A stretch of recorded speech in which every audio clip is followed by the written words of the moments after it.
sit back in. You do. Very comfortable. Good morning, everybody. Good morning.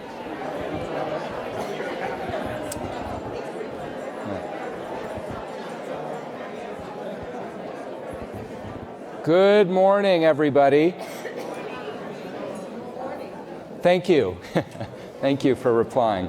It's a little bit like how it works at home with my kids. Good morning, no response, etc. So anyway, I'm Aaron Kramer. I head BSR. We're a nonprofit network of about 250 businesses focused on sustainability, working with the companies in our membership and a wide range of partners.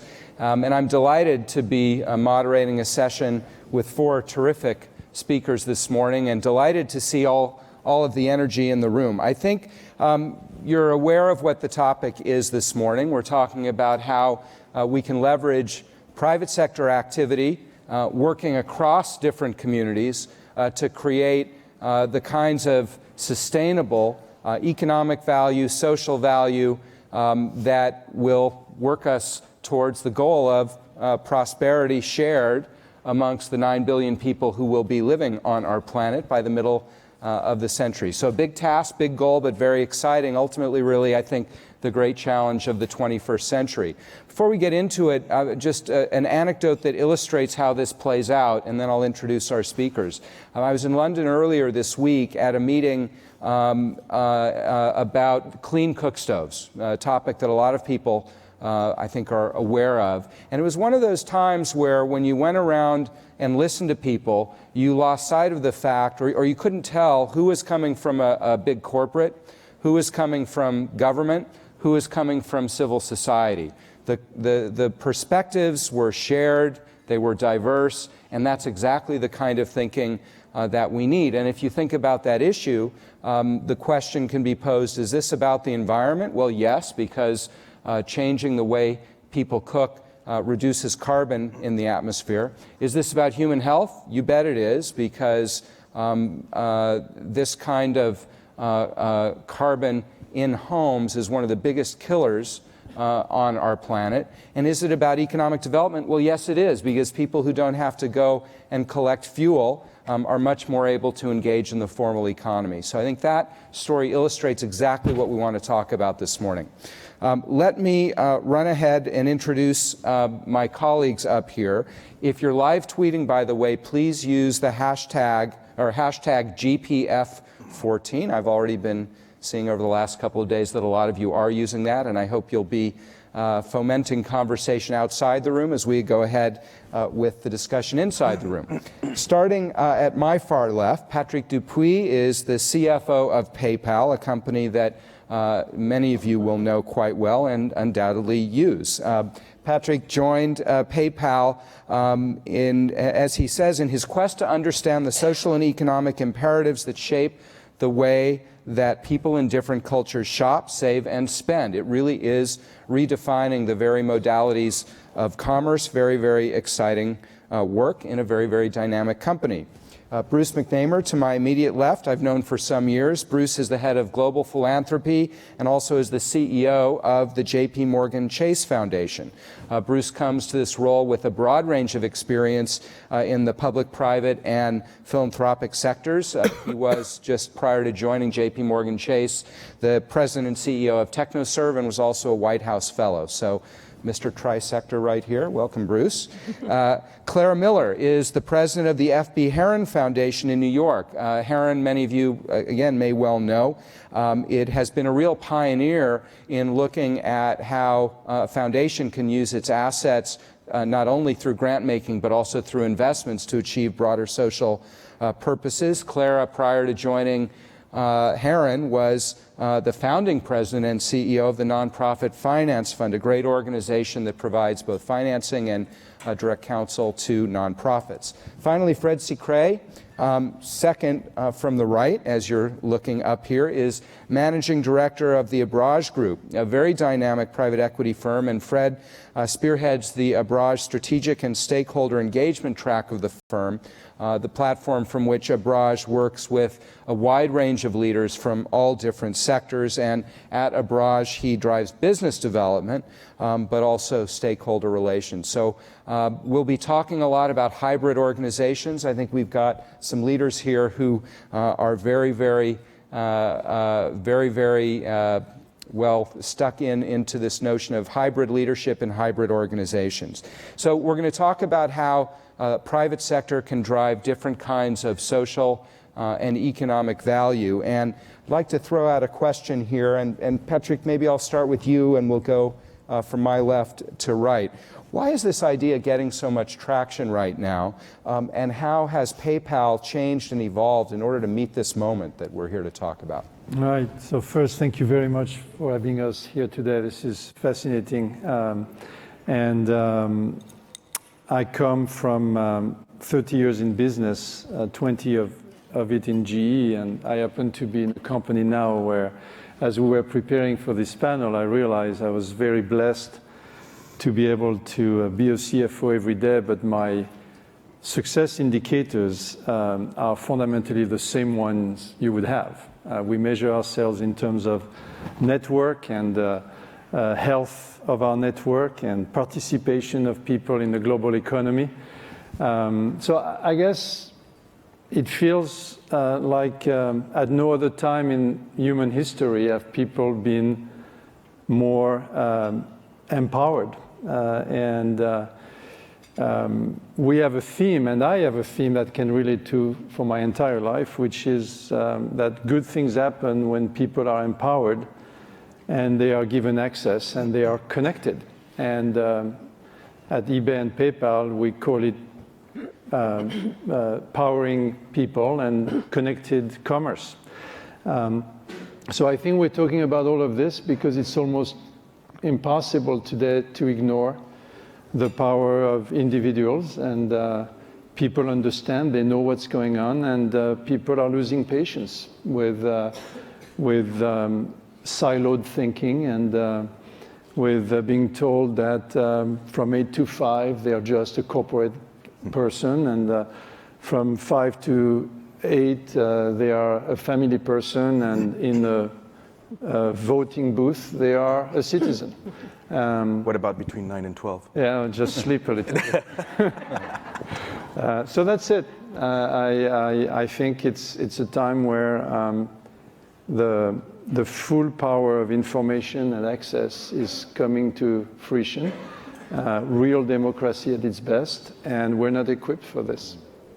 Well, I think you make a hugely important point. It is undeniable that people have more ability to influence outcomes for themselves than ever before, and that is, as many of these things are, a great opportunity, but also an interesting challenge for institutions that aren't used to having empowered individuals engaging in quite the same way. So I hope we'll get into this theme. Fred, why now, and how is Abraj meeting this moment? So when I was thinking about how I'd answer your question, 3 words sort of came to my mind, or I'll choose to answer with 3 words. One is tensions, the second word is shifts, and the third is convergence. And I think we've been speaking over the last 2 days about many of these different shifts and tensions. But just to name a few of them, and there are many. The tensions of our world today, moving from a shareholder approach to a stakeholder approach. Moving from short-term thinking to long-term value creation thinking. Our systems are still very much focused in terms of thinking in days rather than decades. Whether it's your electoral systems, whether it's your rating systems, whether, all of our markets, and I think there's an inherent tension there, which is creating a lot of discomfort. And then there's this dual economy that we're living in, the want economy and the need economy. How many of us have kids who come to us and say, I want that new phone, when their phone is perfectly well and working?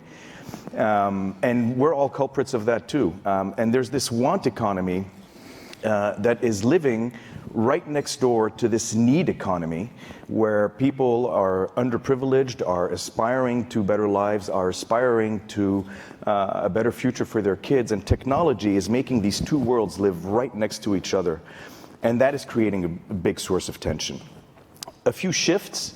I think there's been a shift from the boardroom to the consumer. That's where the power is also very much moving to. There's a shift from developed countries to what many of you may call emerging markets. We call them global growth markets. We think these markets have emerged, and it's a bit patronizing calling them emerging markets. In fact, some countries in Europe are probably emerging markets rather than the ones that we're operating in. It may be that we have dynamic markets and static markets, Yes. which flips things. Or submerged markets. Yeah. Yes. There was mention yesterday of this shift about urbanization, which is clearly, there's the equivalent of 7 New York cities a year of people moving into cities in these markets. That's a huge phenomenon and a new shift. And so on and so on. The technology one, we've all moved from being listeners to broadcasters. Home used to be where you lay your hat. Where home is today is where the wireless connects automatically. Yeah. And that's just a completely different world that we're living in. So convergence, and then I'll just mention two. The youth in growth markets, in these markets, are not taking no for an answer anymore. And I think there is a convergence between youth globally that they can and will not accept the world that maybe some of us want to provide them as a legacy. And the second, I think, point of convergence is the agreement that there is a new middle class and a new consumption power that is emerging. And if we don't do anything about that, we're going to be living in a world which is going to be just impossible. Think that the Pacific Alliance countries in Latin America are the same size as Brazil today, but they're growing twice as fast. Africa today is at the same size that India was in 2005, but it has a higher GDP per capita. There's a whole slur of new consumers that are coming out. It's a great opportunity for many of our businesses, but it's also a huge challenge if we don't change the way we are operating our businesses. So I think that's why we are seeing the moment of now. I'm feeling very energized to go out and address all of this great challenges. Great tour d'horizon. Clara. Yeah, I love both of those answers. I can't wait to get home and do a needlepoint of home, sweet, instant internet. Sweet Wi-Fi. I'm going to hang over the living room sofa. So I'm going to answer that, and I agree with everything both Patrick and Fred have said. It's a very exciting time. From a philanthropy's point of view, a private foundation's point of view, we just can't possibly even pretend that if we stay in our own small terrarium, we can even pretend that we're addressing the kind of urgent and systemic problems that are out there. That the notion that philanthropy can somehow address problems on the margin and succeed in actually leveraging anything without partnering with government, with the private sector, without putting itself into the context of the whole economy, is foolhardy. I think we're kidding ourselves, and we're consigning ourselves to a kind of a boutique operation of wishful thinking. So when Heron kind of took stock of, and the Heron Foundation's mission is to help people and communities help themselves out of poverty.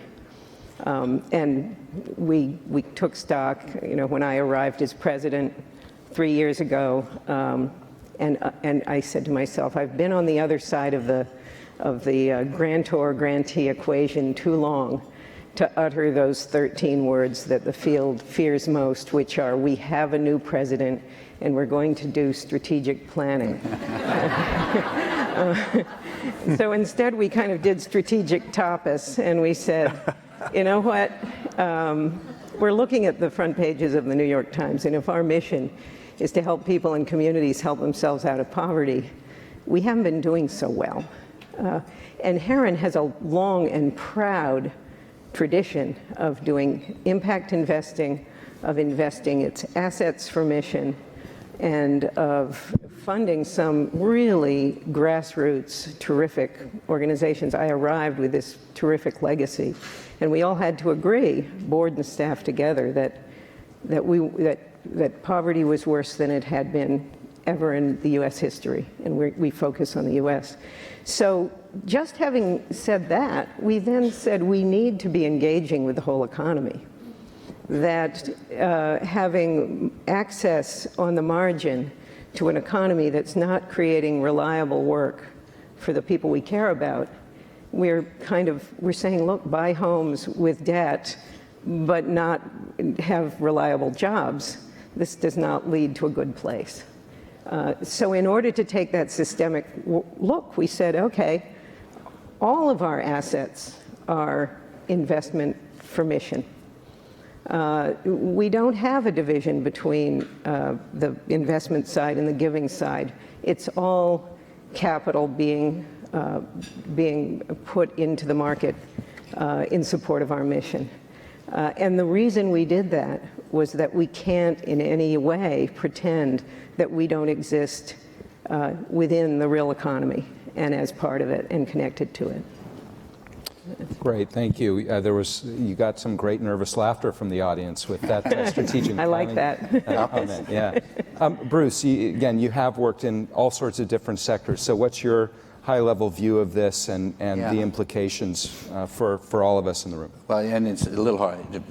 I just would build on what my colleagues have said and note just a couple other things. One, the involvement of private sector in addressing social problems. Some of that is driven by a whole new set of opportunities for private sector companies to be involved in addressing social problems, whether that's in green technologies or provision of financial services, or participating in new markets where there have heretofore not been many opportunities to actually go in and grow your business. So part of that is just the imperatives of the market as they've all existed kind of expanded a little bit more than they've used to. I think that's true too. You can think of those opportunities for, as we classically, big multinational companies, but on the ground in very poor places there are more and more opportunities, private sector opportunities for people that weren't there before. You think about what's happened in China in the last decade, where 400 people emerging from poverty, many by a much more active participation in the private 400 sector. million. 400 million people. Yeah. What did I say? 400. 400. That was bigger. Yeah. And indeed, there are actually business imperatives that are driving people to actually look at whole new sets of markets, both in terms of products and services in different parts of the world. I'd also say there's a greater receptivity and, in fact, requirement for multi-stakeholder collaboration in addressing big problems. And multi-stakeholder, it's no longer enough to have government at the table in addressing certain problems, or civil society.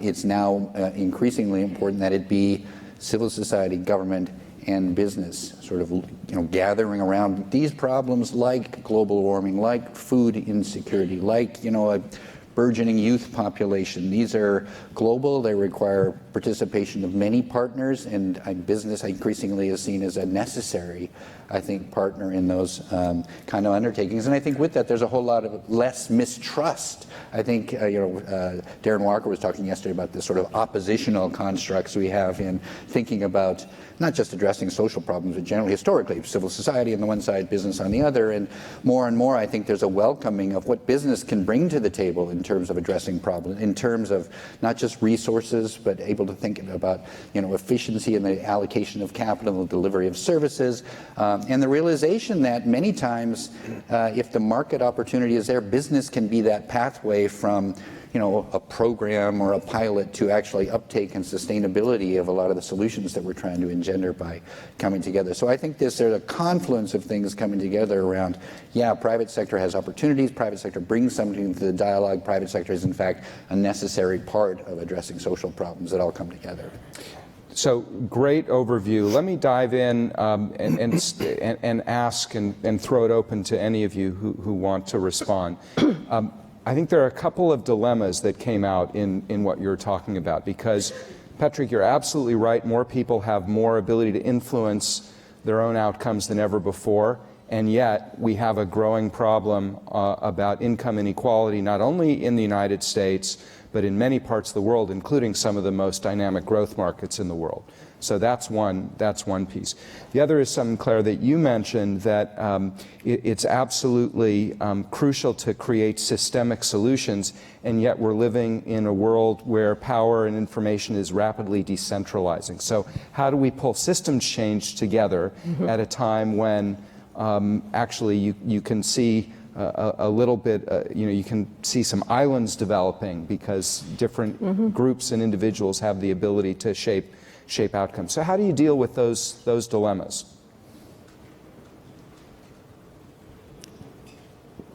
Or by moving on to the next question. No, I'll just start, but from a different perspective, because this is maybe the toughest question, actually, in my mind, because I'm listening to what you guys discussed the last few days and to what we're dealing with here. Human nature is pretty selfish, but we're very social by nature. So we all want to be together, we all want to help each other, but in the end, we all measure our success very individually. And I'm sure that when I'm a pure corporate product, every one of you in this room, however philanthropic you are, you're still very driven by your personal success. And so that's who we are. And so there is a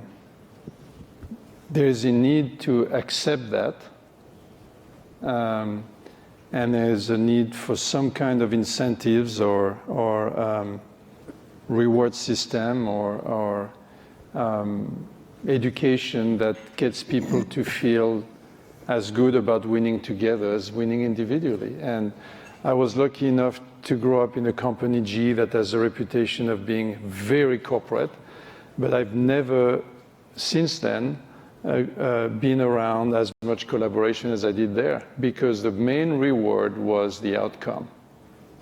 We were rewarded for getting to the right outcome, not for getting there alone. Best practice, and so there is something to be said. It's not an answer, but I wrestle with this every day as a leader, as a coach. We have a big charity at PayPal, which channels $7 billion of charity payment a year, and we've had to isolate that unit from the rest of PayPal just to make sure the investment gets protected. So there are ways around, and every one of us every day has an opportunity to be a little bit more committed to redefine success. So I'll leave this on the table and then you guys answer, because I don't know how to answer it, but there is something around how we recognize success. We still recognize success too individually. And if you want to empower people, you need to have that connection so that they feel that they will win better, and it will be more rewarding to win for the right impact, not just for the selfish recognition. Smart incentives drive good outcomes. Yeah. Anybody else want to dive in? Bruce? Well, just to build on precisely that, and again, this is all in the realm of slightly theoretical, but wouldn't we love to get there? And it is, how do we harness the energy, the productive capacity, the ability to just increase societal wealth that business can bring to the table, and augment that to kind of bridge that gap that can arise between the haves and the have-nots. And that oftentimes, I think, can be the role for government and for philanthropy. I know even at JP Morgan we think about that. It's, the bank is in the business of economic growth. We happen to believe that broader-based economic growth is a good thing, and part of what we use philanthropy for is to make sure we're building bridges so that we do enable that broad-based growth. I think this other question, though, of, in an age of, we're all broadcasters, I think, Fred, to your point, I know I missed the early part of the conversation here around Egypt particularly, but I did hear Secretary Clinton earlier this week talk about her own experience of that. And that to me is a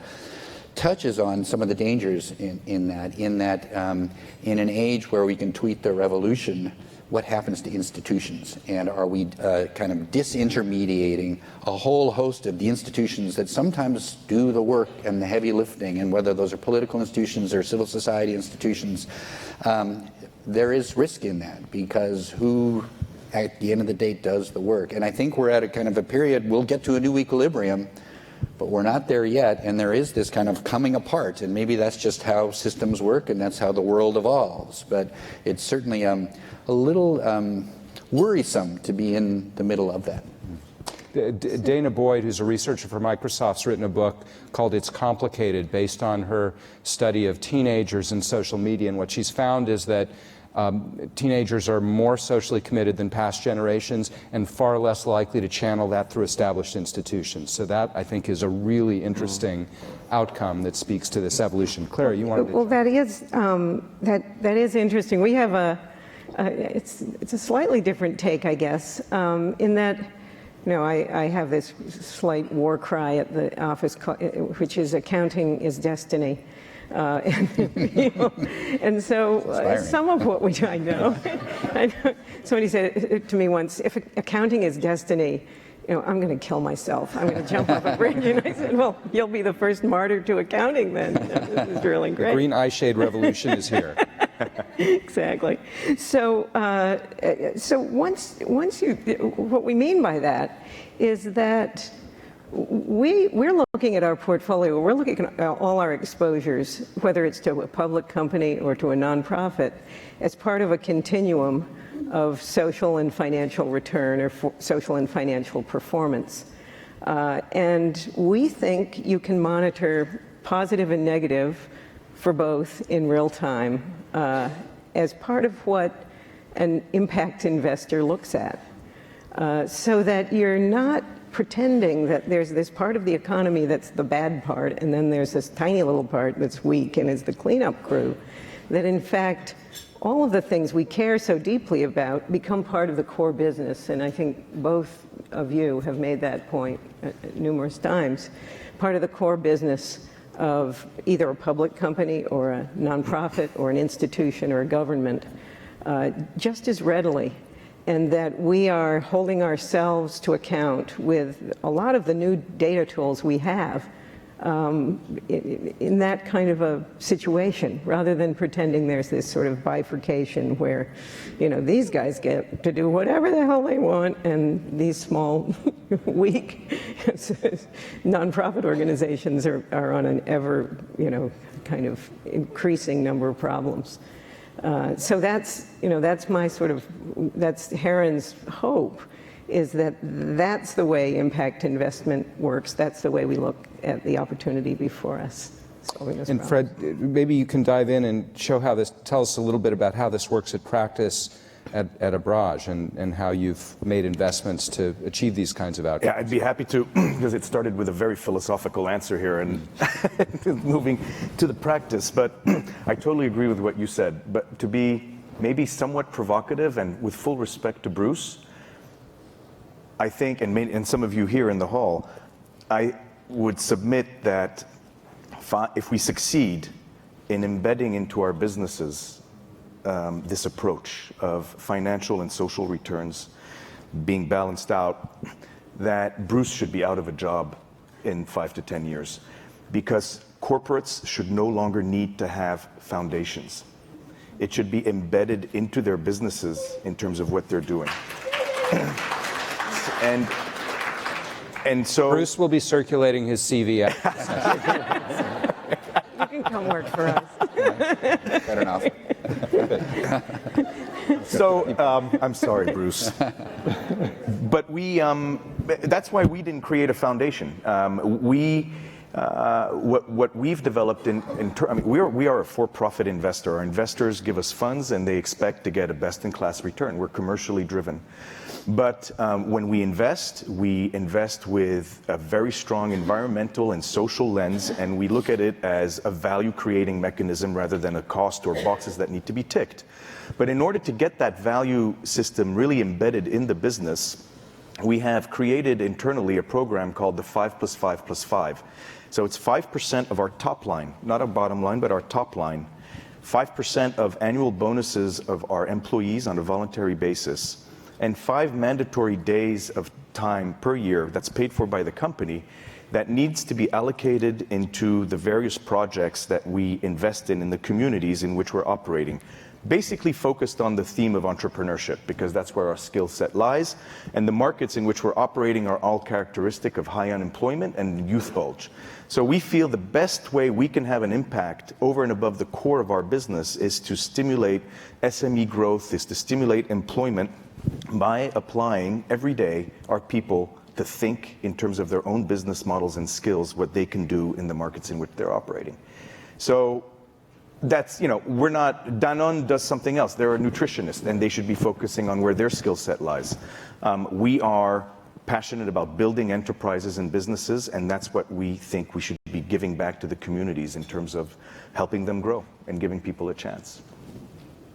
What are some of the challenges? I think this vision absolutely makes sense. If there's anyone in the room who disagrees with it, but it's not that simple. So how do you make sure, and maybe Bruce, if I can start with you, you work in a very large institution, which, as you say, has a wide range of objectives, and people talk about too big to fail. How about too big to integrate? I mean, is it, how do you take these ideas across such a massive institution? Yeah, well, I think you start by, and you've been witness to the evolution of maybe strategic philanthropy, and this notion that, at least from a corporate, as long as we're still doing corporate philanthropy, that what we do ought to be consistent with what we do as a business. So to make what we're doing philanthropically relevant to our lines of business. So at JP Morgan, we're focused on economic development, around financial capacity, around affordable housing, around small business development, and around workforce development. And those really do link up to various of our lines of business. They're not relevant for all of our lines of business, and they're certainly not relevant for all of our employees. But just to begin with the choice that says, this is what we do as a bank, therefore this is what we're going to do as a philanthropy, not just because we'll give away $250 million this year, but because you can actually do more than that, because you can bring parts of the bank, where appropriate, where to bear on looking at these particular social issues, not just the financial piece of that, but the skills, the networking, the ability to convene a global set of client relationships, the ability to allocate that capital efficiently, you name it, skilled volunteerism or real line of business interests. And again, that integration may not actually be like this. It may be this particular line of business focused on small business, that part of what we do philanthropically. This particular part of our business and investment banking focused on what we're trying to do with global cities. I mean, it may not be that kind of seamless across the bank, but that's okay. We're doing what we can to leverage the bank where it works for what we're trying to do philanthropically. Claire, jumping to you, how do you transcend some barriers that, as you said earlier, exist in the foundation world to this kind of thinking beyond the borders, the somewhat arbitrary borders that we're recognizing? Right. It's something of a challenge. These are institutions of long standing with a very strong culture that has systematically separated the investment function from the philanthropic function. And so, culture change is the hardest of all, of course. It's, it seems like a good idea at the time, but the devil's in the details. But there's a lot of interest in this. I think there's a tremendous amount, there's a tremendous depth of realization among the people in the philanthropic world that the resources we have are not consummate with the problems we're facing. I'm not the only one who's voicing this anxiety. So I think philanthropy is really looking for ways it can think of itself and reinvent itself to be more effective. I do think that there is something of a movement on to, in a sense, redefine the meaning of fiduciary responsibility in the 21st century, that it's about all the assets of the foundation for mission. There's a duty of obedience to mission. There's a duty of care that transcends just care of the institution, that's actually care to the beneficiaries and the reputation of the organization. So I think these are the sorts of themes that philanthropy is starting to surface and examine. And, you know, I do think that there will always be, there's a kind of a, how do you, I mean, part of what you carry around in the nonprofit sector is that you have an ambivalent business proposition.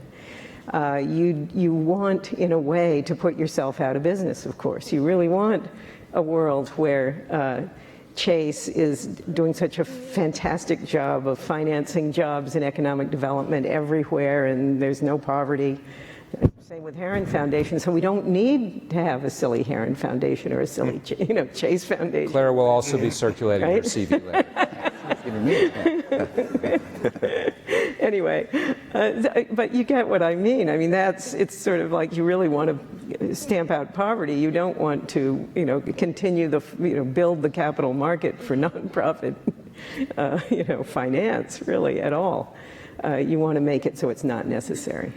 Well, and the fiduciary responsibility point is hugely important. Publicly traded companies, it's why there's an effort to drive now integrated reporting, which in my view is likely to emerge over the next 10 years or so. And you've got over 100 global companies piloting this approach Absolutely. now, saying that our financial models are broken and we need to measure success very, very differently. Well, and they want to get the stockholders they deserve, Yeah. right? People who are demanding something beyond quarterly earnings reports or whatever it is. Patrick, you've worked in two very different institutions. GE, a classic old industrial economy company, and PayPal, a classic new economy company. But there must be silos, there must be barriers, even inside a very dynamic company that's reshaping the very concept of commerce. Yeah, and actually, I think John Donahoe and Jack Welch, in their own ways, did something relatively similar. I joined GE in '84. Jack had been the CEO for only 3 years, and it took him 10 years to turn a mastodon bureaucracy into a fast-growing industrial company again. And then he had his own blind sides, and then Jeff Immelt is undoing a lot of what he did. And John Donahoe comes around, and this eBay thing was just the darling, and he started to remove fraud and put some moral boundaries around what was acceptable on eBay, and he was vilified for 2 or 3 years. There was Neutron Jack, and then there was the devil John Donahoe. And so, as I was thinking through what you were all saying, is I can't remember a time in my 30 years, and I spent a lot of time in Asia, and I'm observing what's happening in China now. The top leader has to be carrying the flag. We can talk about all of our companies' cultures, all of our organizations' cultures are fundamentally pretty healthy. I'm a French guy. I've left my country. I complain about my country all the time. And then I go back to my alma mater, and I look at those kids, and I'm humbled. They are as hungry as I was, and they are a lot more socially aware than I was. But in the end, the leader of the institution has to decide this is a priority. It's too hard. Totally. It's too hard. Totally. It starts at the top. So in this case, John has made it very clear that we don't exist for our shareholders. We just reward our shareholders. We exist for the communities we support, our communities of employees, of consumers, and of sellers. We have stories after stories of people who are able to survive today because they are able to create a business and have access to the world, and they create jobs. The GE story is an interesting one because GE, like all of the old industrial companies, has been a huge polluter for this country. And they were wrestling for decades with their obligations to their shareholders, and then the reality that they had massive polluted sites around. What I found interesting is particularly the Hudson River. At some point in the transition between Jack and Jeff Immelt, they just decided to go from resisting any remediation to leaning in all the way, right? And it's the culture that Jack created within GE of empowering the employees and being transparent that ended up forcing the company to lean in. So what was good for the company, which is to create a more agile culture, also took a life of its own, and it became unacceptable for the employee base of GE to be in a company that would not remediate. How powerful is that? It's all intertwined, so it starts at the top. And then what you demand from your own executives and what you reward, it takes time. And so for all of you, and I do think we're going to need dedicated foundations for quite a while, but I would redefine it to say that you're all teachers, and you can either tell or you can teach and help re-architect. And where I admire what you do and what you describe you do is if a leader is exposed to possible path, which I think is your job for JP Morgan, they will follow those paths. Just lay the tracks for them. They need to find a way. How could they think about what they do every day, turn it into a definition of social impact, but not necessarily have to brandish big flags, but just say, I'm going to start adding this measurement. We had a fascinating board meeting yesterday, and the leader of marketing for eBay in North America simply added one metric to a scorecard. That's all. Donation through eBay. 1 over 5 metrics.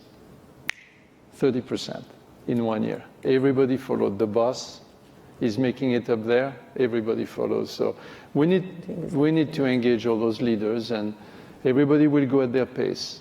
But if you start to articulate what their company does that could be good for the world and that they can rally their employees behind, they will start measuring it, and then incredible things happen.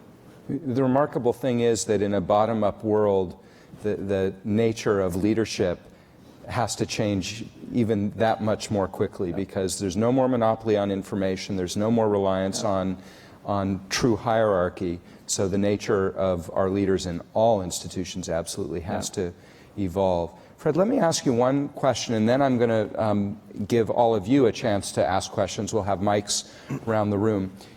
We're sitting here in California having this conversation. As you alluded to earlier, the most dynamic growth is taking place outside the US, outside Europe, outside Japan. What gets missed in conversations like this, in places like this, that you see, investing in Pakistan, investing in Turkey, investing in places that aren't as well represented in these discussions very often? We'll hear from the Foreign Minister of Egypt in a little while, but what should this audience know and understand that sometimes gets overlooked in these discussions?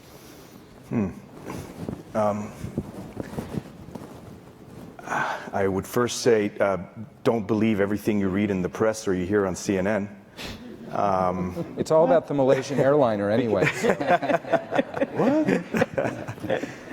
There is an extraordinary momentum in young entrepreneurs across Africa, across the Middle East, across Southeast Asia. I mean, you mentioned the Arab world, and the Egyptian foreign minister is going to be here in a little bit. We have investments in Egypt, big investments. These entrepreneurs are committed to their businesses, to their employees, to their communities. We are seeing 20% revenue growth year on year throughout our whole portfolio in these markets across all of North Africa. Tunisia, same thing. Morocco, same thing. Egypt, absolutely. So I think what I'm trying to say on the first part is that these macro volatility, political volatility, things that we hear about all the time are not reflective of the truth, of the underlying truth. it's not because a country is going through positive GDP growth that you automatically derive profitable returns for your businesses. It's the micro that counts. And it's really understanding the themes, the sectors, and the communities in which you're operating, your marketplace. So I think I would say that, first of all, you can't lump all of the Middle East or all of Africa in the same basket. So that's very important in terms of investment. In terms of philanthropy, there is an incredible amount of young people, and we see them, who are no longer wanting to work for just a paycheck, but who are wanting to work for companies that make a difference. And they are having an impact on us.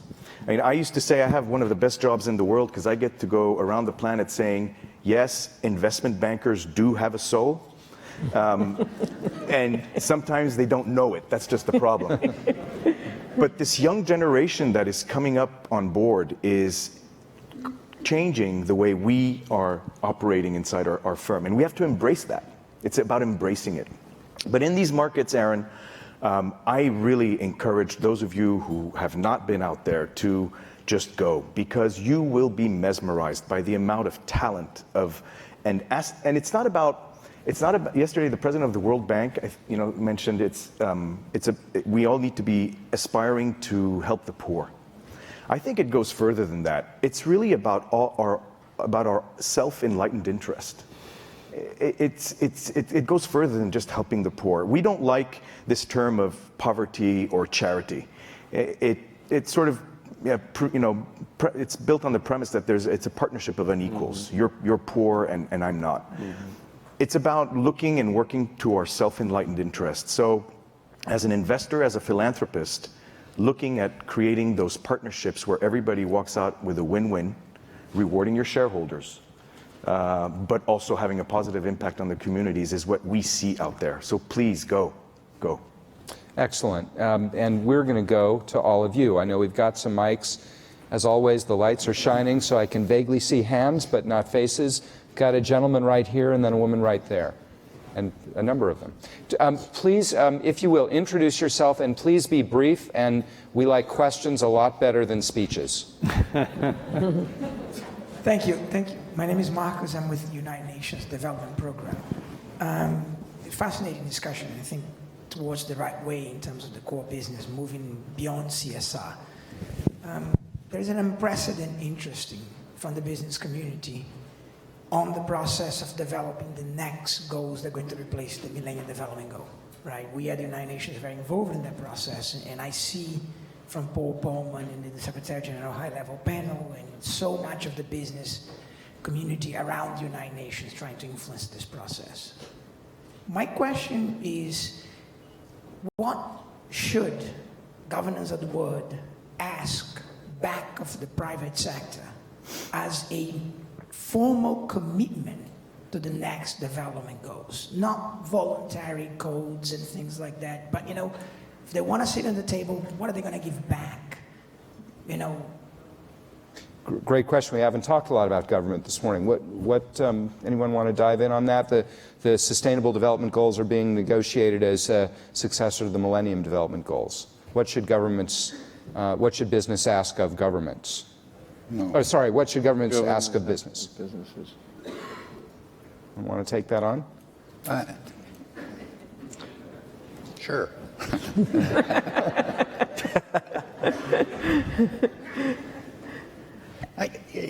What should they ask of business, as if business were this monolithic thing?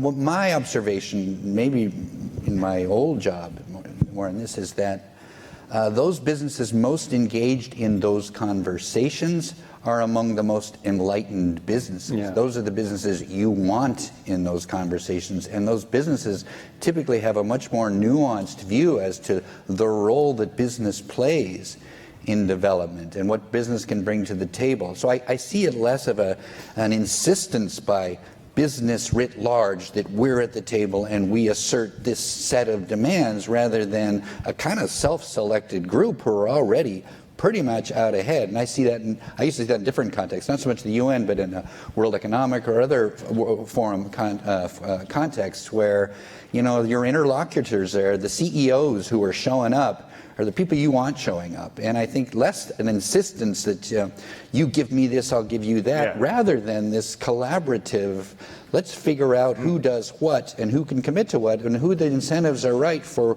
which of these parties in these what are ultimately public-private collaborations is a really important way to think about that. Fred, I know Abraj's founder, Arif Naqvi, is very involved in the UN Global Compact, for example. Sure, I mean, and I agree, Bruce, you know, business, big monolithic sort of approach, that question needs to be parceled out. But from the private equity industry, indeed, our founder sits on the UN Global Compact board. And what we're doing is on the 15th of May in Oslo, we've convened a small roundtable with private equity players with a view of discussing what can we do as an industry, seeing that the Millennium Development Goal targets are coming up in 2015 and we're really falling short. So, you know, here is a Middle Eastern private equity firm, or a private equity firm born in the Middle East, we're global now, but coming to Oslo and asking the foreign minister of Oslo to host a roundtable where we'll have Mark Moody Stewart and a few others from the Global Compact with a view, and other private equity players, with a view of saying, what can we do as an industry? With all respect, without the governments, but what can we do as an industry in order to play our part in achieving the MDGs and taking them further? So I think it's all these kinds of initiatives that the private sector can help and undertake in a collaborative way. I can't resist answering your question from a slightly different angle. I'm sorry, but the incentives that governments set need to change so that public markets in particular work better, because right now the incentives are out of sync with the objectives of the Millennium Development Goals and the Sustainability Development Goals that will come. So government reform will unleash the power of the private sector, but that reform is far too slow in coming. Anyway, I think we had one right there. Yes. As I listen to your conversation, my name is Erna Gross, and I'm the CEO of Asante Africa Foundation. President Clinton had a quote that we rally around quite a bit. Brilliance and talent are universally distributed. Opportunity is not. Yeah. And as I hear each of you talk, it gives great hope around closing that gap because of the awareness of knowledge and opportunity. So we talked at a very high level. What I would love for one of you to share is a real live, on the ground, concrete story that just rocks, makes you feel good. I'd love for one of you to share that. I need to pick this one up. Go. And me. This is... Philanthropy, we don't have those feel-good stories. Being a CFO of a public company is such a bear. To be in a company like PayPal, I have the pleasure of seeing everyday stories about that fill my coffers, and yet we're all grounded in. So I have 3 stories, but I'll just do one so that others can share. And because I spend so much time in Asia, India being the main country I spend most of my time,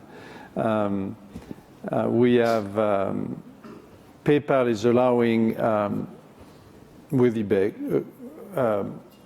people who have a gift to be able to express that gift globally. And this one lady was doing little bracelets and found eBay and started to post them on eBay and started to really get orders from all over the world. And today she has this company with her mom and they have 9 employees. Right? Now, we've made money along the way, don't get me wrong. But we've also allowed people in other parts of the world to buy bracelets of very high quality that they could not afford in their country. So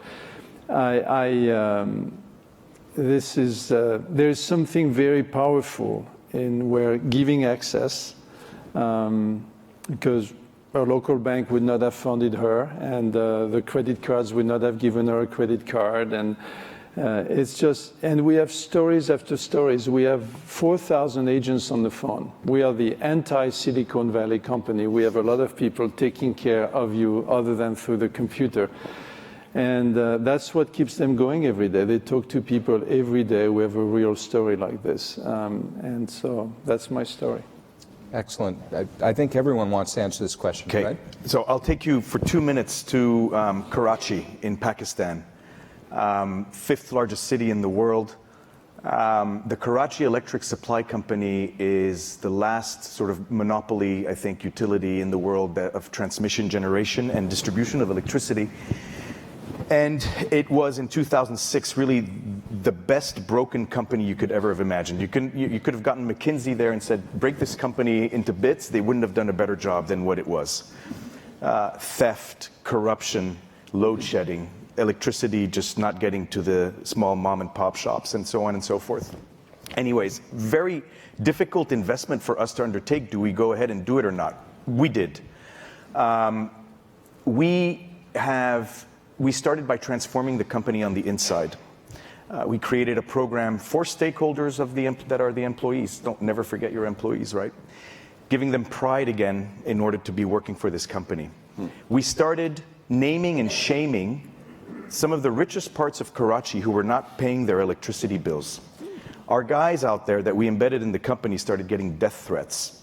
Their cars were being bombed in the parking lot in front of the company. We then started undertaking efforts as we invested in improved transmission and generation of electricity. We then undertook efforts to take the company into the city. We created a football league for the kids in the slums so that they would be taken out of the slums, but only play football if you go through an English class in the afternoon before. We then took the 18 hospitals that service about 80% of Karachi and guaranteed to them uninterrupted electricity for free, in order to allow medicines also to remain cold.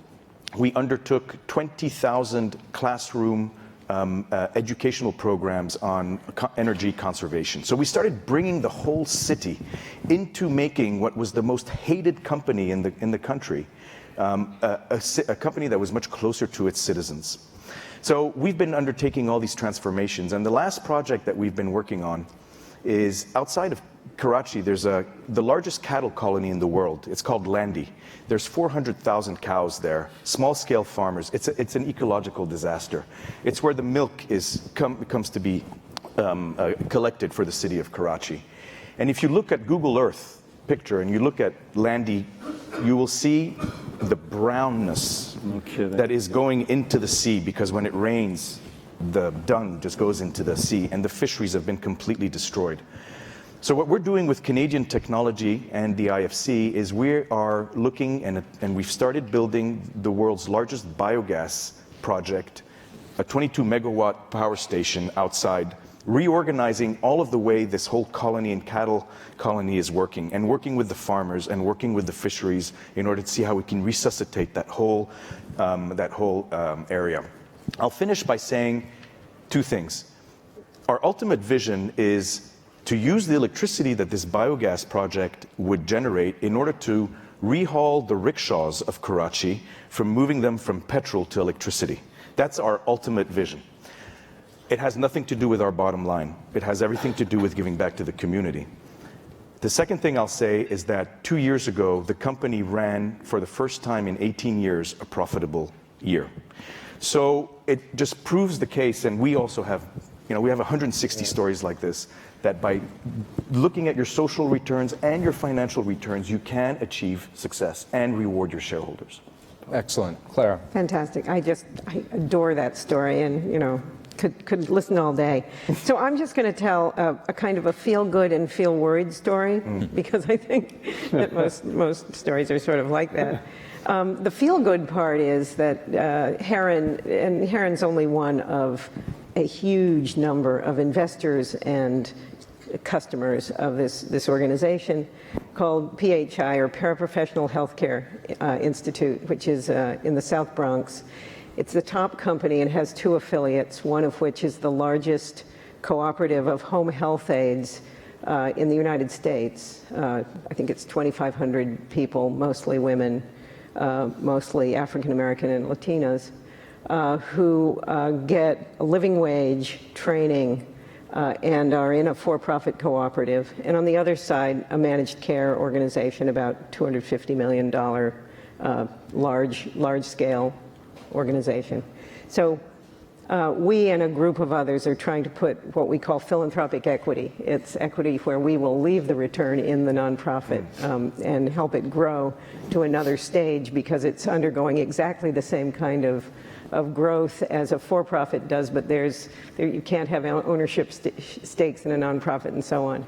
So this organization, the top company we're trying to help grow, had a huge triumph, which was it managed to get its workers, the home health workers in New York State, covered under the minimum wage laws.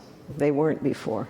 And this has a massive positive effect on their lives, far beyond what philanthropy could do alone, or government alone, or anybody else alone. So we were thrilled by this, and we thought, wow, there's growth out there in the home health business because of demographics, because of healthcare reform, because of a lot of other things in the United States. So we said, let's go out and look, and this is the worried story. Let's go out and look in the for-profit sector for some exposures, private equity, just plain debt funds, whatever it was, and see what the home health care industry looks like. Well, I can tell you, don't look very pretty in the way it treats its workers. It's contingent workforce, it's well below minimum wage, no health benefits, on and on and on. Taking people who we want to care for us, in the most vulnerable people, and not treating them well.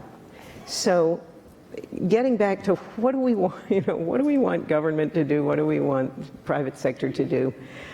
We want the private sector to be saying to itself, we need to do better, just as I think gentlemen on my left are saying, that all of us are saying. It can't just be because somebody's forcing you or regulating you to do it. It has to come from this kind of ethical reality. Because I can tell you, the worried story is, it's a special, wonderful, shining exception to a really scary-looking world in home health care. Bruce, you're fairly new in your job, but Yeah. What story would you like to tell? And then, by the way, I'm going to come back for one, maybe two questions really fast, because we're going to run out of time. And I'll be quick. The best part of my job at TechnoServe, and the best part of my job, and I think it's probably true for all of us, is being out in the field and seeing what it is that we actually do. And in my career at TechnoServe, I can really point to literally thousands of those stories of entrepreneurs or small business owners or that farm co-op, or at the level of a sector in a particular country where just through dint of people's aspirations and investments, they were making a difference in their own lives. And even in my early tenure at JP Morgan Chase, being among sort of high school graduates in Chicago, in very poor parts of that city, but by virtue of having investments made in them, in their ability to build actually technical skills that were relevant for that particular job market, the excitement and enthusiasm and the kind of pathway that was ahead for them by kind of combining what we could bring to the table with their own aspirations. But the thing I'd kind of come back around to, I got a photograph from my colleagues at TechnoServe as I was leaving the organization. And for me, it kind of sums what all this stuff is about. I never met this man in this photograph. He's an Ethiopian farmer. I happen to know that he was head of a co-op there, a coffee co-op, that over the previous 5 years had transformed their community by their ability to link into kind of the global market for high quality coffee and the transformative effect of that. But that photograph, you'd see it, and you see probably a 50-year-old man who's sort of the anti-poverty charity picture. It is frightening. The fierceness in this man's eyes, the intellect that's sort of shining out at you is mesmerizing. And it is not, there are flies buzzing at the corner of the child's, and will you take care of this? This is a guy that if he doesn't scare the hell out of you, you would follow him anywhere. And to be able to invest in people like that in very poor places where they haven't had opportunities is what gets us up in the, I think, all of this, because that's appealing to, it's not the poverty, it's the opportunity. It's the ability to, I'm going to help you help yourself. And those kinds of stories, you know, back to your original quote, you know, those folks are everywhere, and it's our job to kind of find them, identify them, and give them that opportunity, you know, those tools, what it takes to leverage that kind of aspiration. Catalytic question with some fabulous answers. Quick here, and then I want to give this side of the room, this gentleman right here, be really brief, and then I'm going to ask everyone to pick whatever you want from these two questions you're about to get for the last word. Okay, my name is Asha Jadeja from the Motwani family. I just wanted to share with you something important that I'm noticing here. I'm one of the first. I find myself as one of the few people from the Silicon Valley who is here in this conference. I wish there were more of us, because there is lots that can be leveraged from the Valley. I'm also early Google. I'm a venture capitalist here, second investor in PayPal. And I just want to know that, you know, if this kind of a forum can engage, not the wealth of the Valley so much, not the financial wealth, because that's there in the, you know, corporate sector and other places. But if there could be a better way to leverage the innovation and the sort of the entrepreneurial ideas of these entrepreneurs. I don't see anybody here from, you know, who are the true entrepreneurs that started some of these big companies. I don't see them here, and I wish there were more. Okay, thank you. And right here, can we get the microphone right over here? Right here, this gentleman at the front table. Hello, everyone. Thanks for an interesting discussion. A lot of what we become and what we do, we learn in school, and how we are educated both at school and home. My question is, if you had the opportunity, what would you change in the education system that would teach us to measure things differently in society, in business, and also personal success? Thank you. How do we change education, and how do we get the Valley more involved? Patrick, I'll start with you.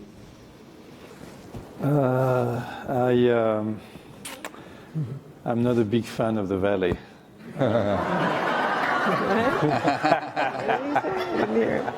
A Google bus is going to chase you on the way back to PayPal. And my friends at PayPal and eBay and my colleagues knew I was going to say that. It's a very selfish culture. And I don't know if you're aware of this new show on TV called The Silicon Valley, but I heard the director on NPR the other day, and he had been a coder in the company here, and he said, you know, those people, they're funny. They always say they're changing the world. Even when they pitch to a VC, either their old pitch is about changing the world, or they remember on their way out and say, oh, and of course, we're making the world better. I think the answer is what we've been saying all day, is that Silicon Valley is the epitome of what's the best in humankind and the worst in humankind. And so we need to take those leaders one by one, and we need to sit down with them and remember that they have a soul, and they're very busy, and they're making the world better. And they just need somebody to help them lay a few tracks at a time. And they don't like to be lectured. There's one thing I always say at PayPal, I've learned the hard way, is that I can't tell them what to do better, I just need to show them. If I tell them, they will have 10 arguments. If I show them, because they don't know what they don't know, they're not global, they see good. So they need to be shown. Great. Fred? It's such a big question. I speak like an American, but actually I am French, like Patrick. So I think we could start by changing the education system in France, don't you think? Yeah. But it's about values. Yes, it does start in the family. I mean, if I think of our business, we look at values at 3 levels. And maybe that's the way, a framework to think about in terms of education systems. But we have 3 levels of values. We have our core values on the pyramid, on which we're, you know, the stakeholder approach and ethics and all the good things that a company wants to abide by. The second level is about value preservation. and how you put in place the right risk mitigation systems and the right management practices. And the third level is value enhancement, and that's looking at community work and environmental and social lenses and governance through your investments. That's the way we look at value and values. On the education-wise, we go, let me take an example. In the Arab world, 8% of the youth want to actually go and start their own businesses, only. They all want to go to government to look for their job. So one of the programs that we've been working on with Junior Achievement, which is well known in the States, is taking Junior Achievement to expand its work in the Middle East. So we go into classrooms and help and talk to kids about what it is to run a business, to have an idea. And you see the eyes on the lights of these kids just illuminated. So I think more role models, more engagement in the classroom, and more focus on women. Because in those classrooms, it's the women that are just... Perfect segue. Yeah, Claire. well, Yeah. I wish I were French. Well, I was. No, I don't think so. No, you don't. I don't think so. I was sitting here thinking, I'm an American who's sending his kids to French school in California. Claire. Well, I've got to say, I kind of, on the same vein, I think that we have a kind of a drift toward the overly focused on skills and, teaching specific information as opposed to thinking, problem solving, and all of my favorites, which include things like Junior Achievement, arts programs, music, drama, sports, where people are learning, kids are learning to work together with a lot of different kinds of children and people of varying abilities in a team setting. I can't emphasize enough how the idea of integrating class, race, and a bunch of other things in real activities like drama and music and so on is just being lost, and sports, is being lost to a kind of a grind-like teach to the test thing. And I can tell you, I had a pretty superly advantaged early learning childhood experience. I would have been lost to deep juvenile delinquency without the arts and sport. It's never too late. It's almost. As long as it can be in France, it's okay. Bruce? Well, just a couple things. One, on the Silicon Valley. I think Silicon Valley does have so much to offer in very poor places by virtue of its approach to innovation and to technology. It has to be harnessed and coupled, though, with humility and with the notion that just because you can figure it out here doesn't mean you can figure it out there. And I think you can come full circle. That's the role for these multi-collaborative kind of undertakings to do that. But it has to start with some respect that just because you got it right here doesn't mean you know how it's going to work in Kenya or Mozambique or where have you. By the way, we would all aspire all around the world to have the kind of ethos for incentives and success that's built here in Silicon Valley. And at the end of the day, if business is really going to be harnessed to do good, don't rely on the good intentions of business. There's got to be, create the conditions where business can do what business does and create opportunities for people. But if we're all counting on every business person to be a really great person, that might limit our aspirations.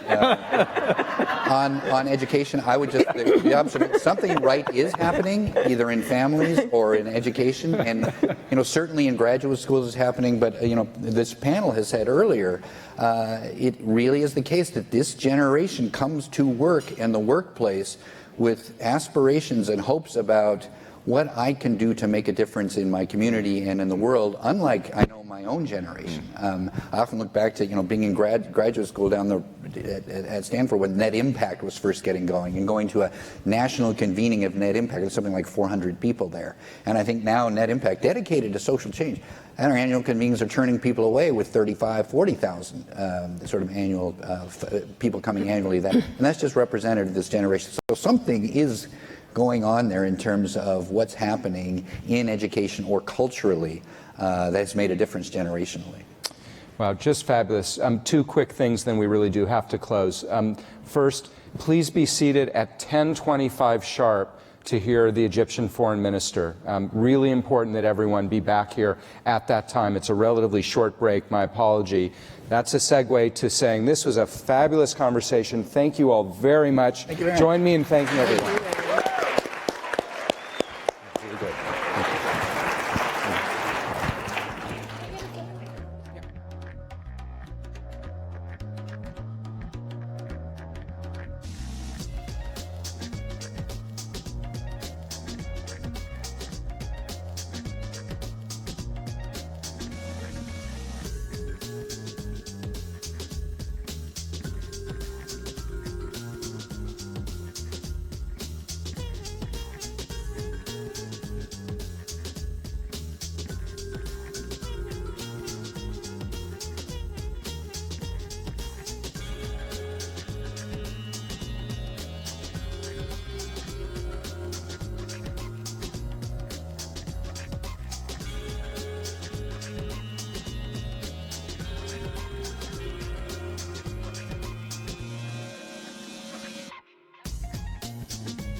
Hi, Heather.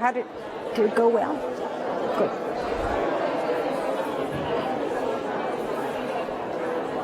Good morning.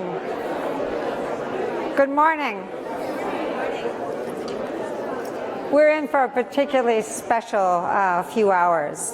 We've talked a lot about leadership. Keem led us in that conversation yesterday, and we're going to have the pleasure in the next 2 hours to hear from leaders at a moment when I can think of virtually no other moment during my adult lifetime when leadership was more needed.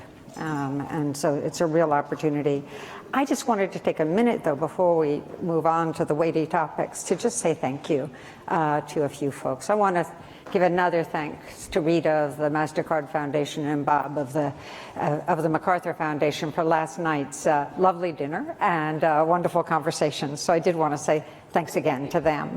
But I also wanted to thank, we have leaders, and the leader of the Global Philanthropy Forum's board is Lorene Powell-Jobs. And so she's, there are board chairs that know how to support an activity, and there are board chairs who throw their whole heart into supporting and leading that opportunity, and that's Lorene.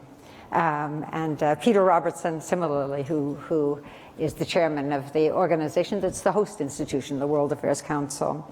I also wanted to thank the steering group and advisory council. You're peppered throughout the room. You have been with us from the very beginning. You are the GPF in many respects, and we feel very, very lucky indeed. They and I am supported by a team that's pretty amazing, and you've gotten to know them. They move very quickly. You have to kind of grab them as they go by. But Susie Antunian, Sylvia Hassan, Ashley Ray, and Suwako Sonayama, Nicole Wood, Brett Mariam, and Brett Dobbs. And some of you are meeting for the first time our colleagues who are leading philanthropy forums. You know Marcos Casil and Paolo Fabiani from the Brazil Philanthropy Forum, and many of you have gotten to know Pearl Darko, who is leading the African Philanthropy Forum, and so that's been special fun for us.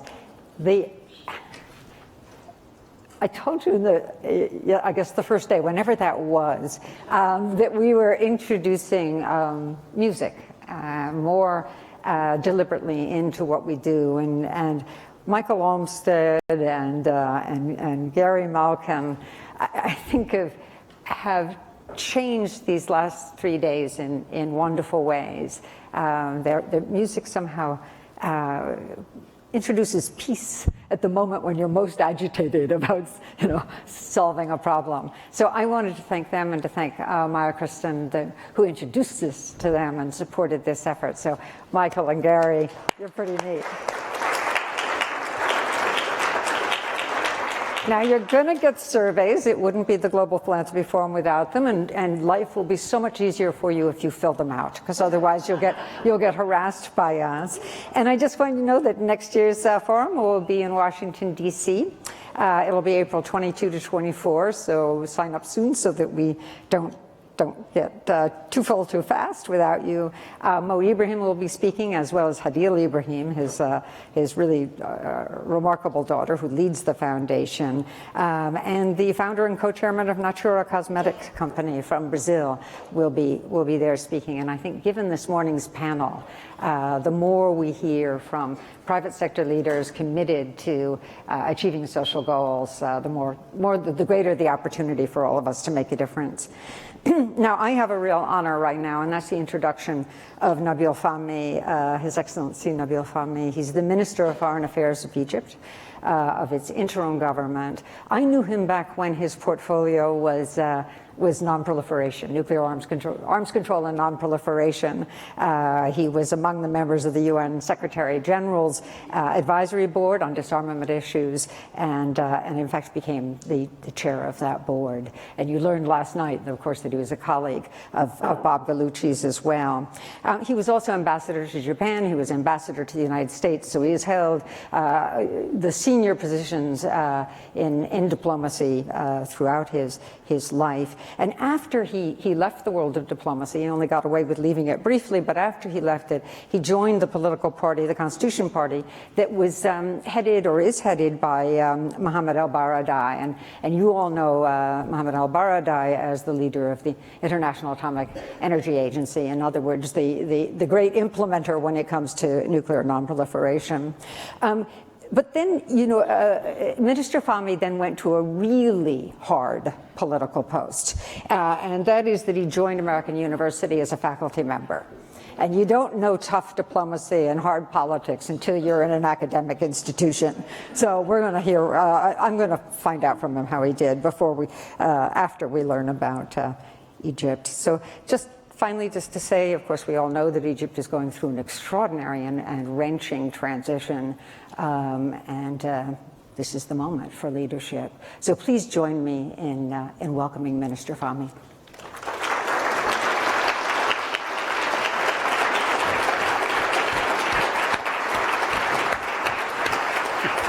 Thank you.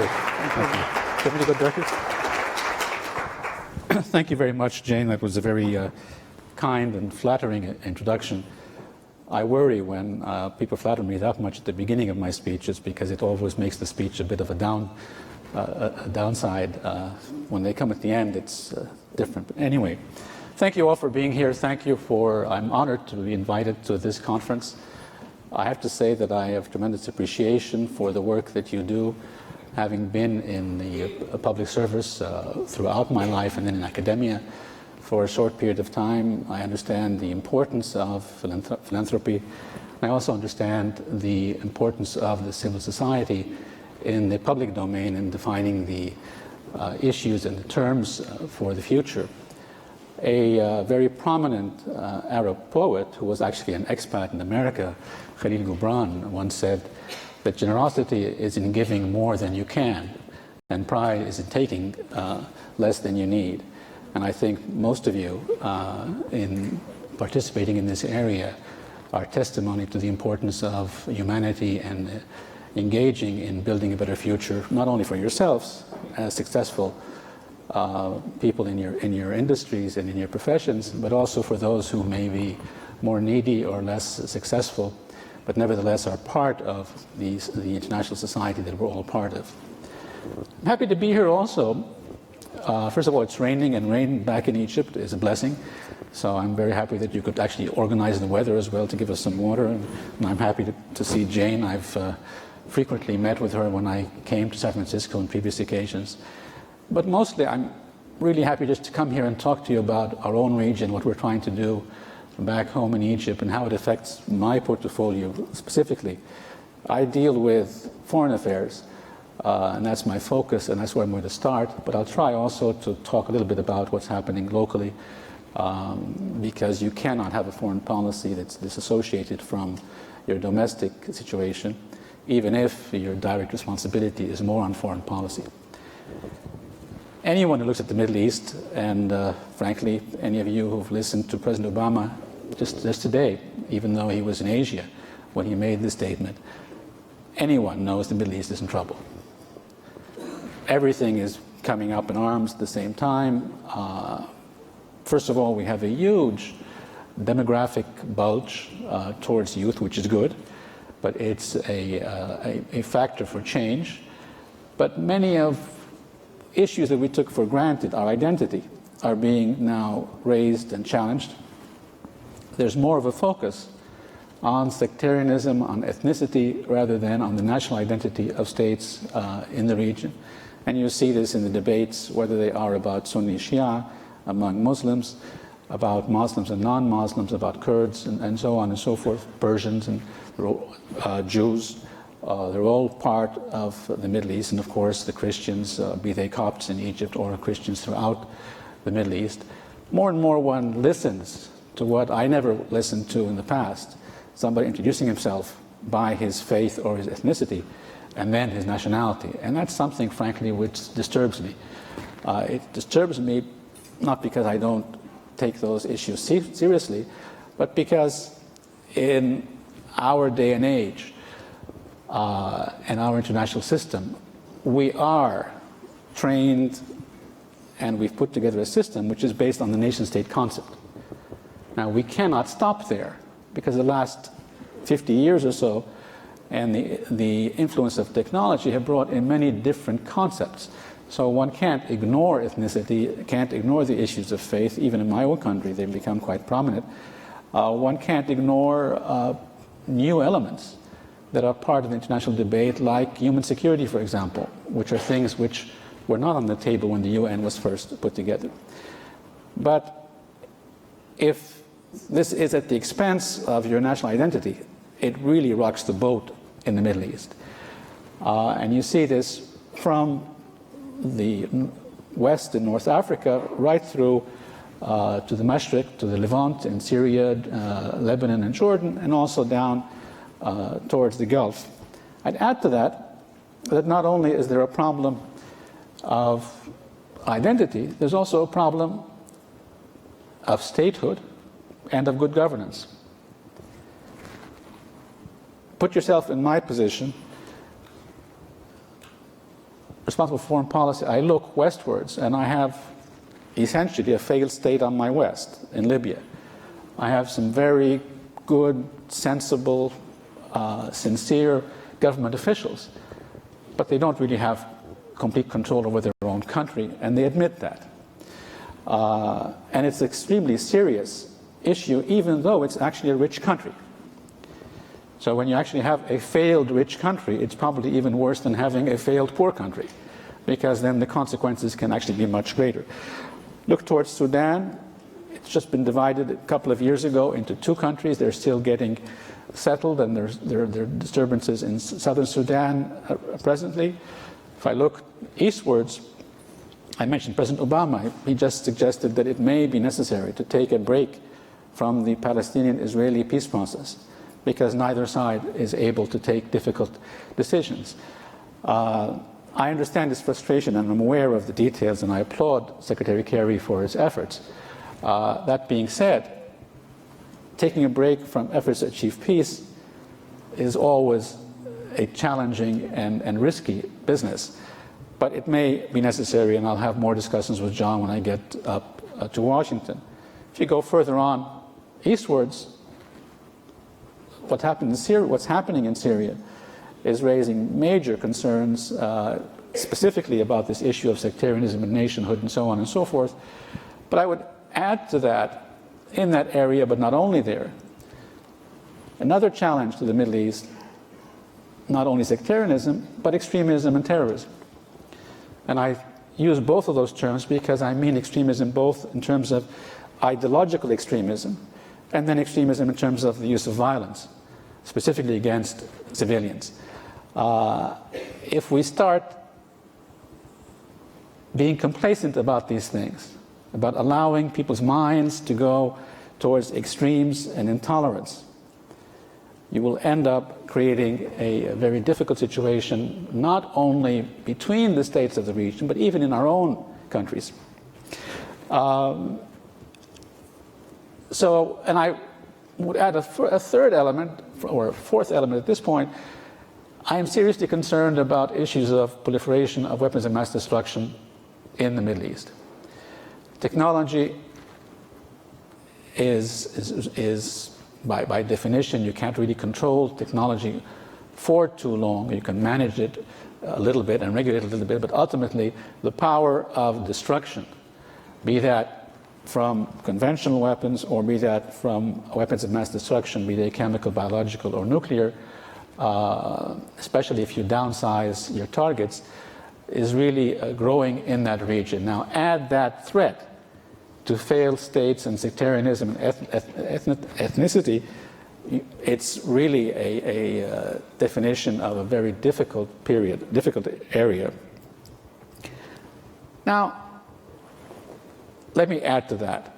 what's happening back home, and I shift quickly to that because I claim that we have to bear in Egypt a special responsibility in the region. Not because we're the oldest or we're the greatest or we're the mother of the world. We like to claim all of those, and I'm happy to repeat them to you. But I say that out of a sense of responsibility.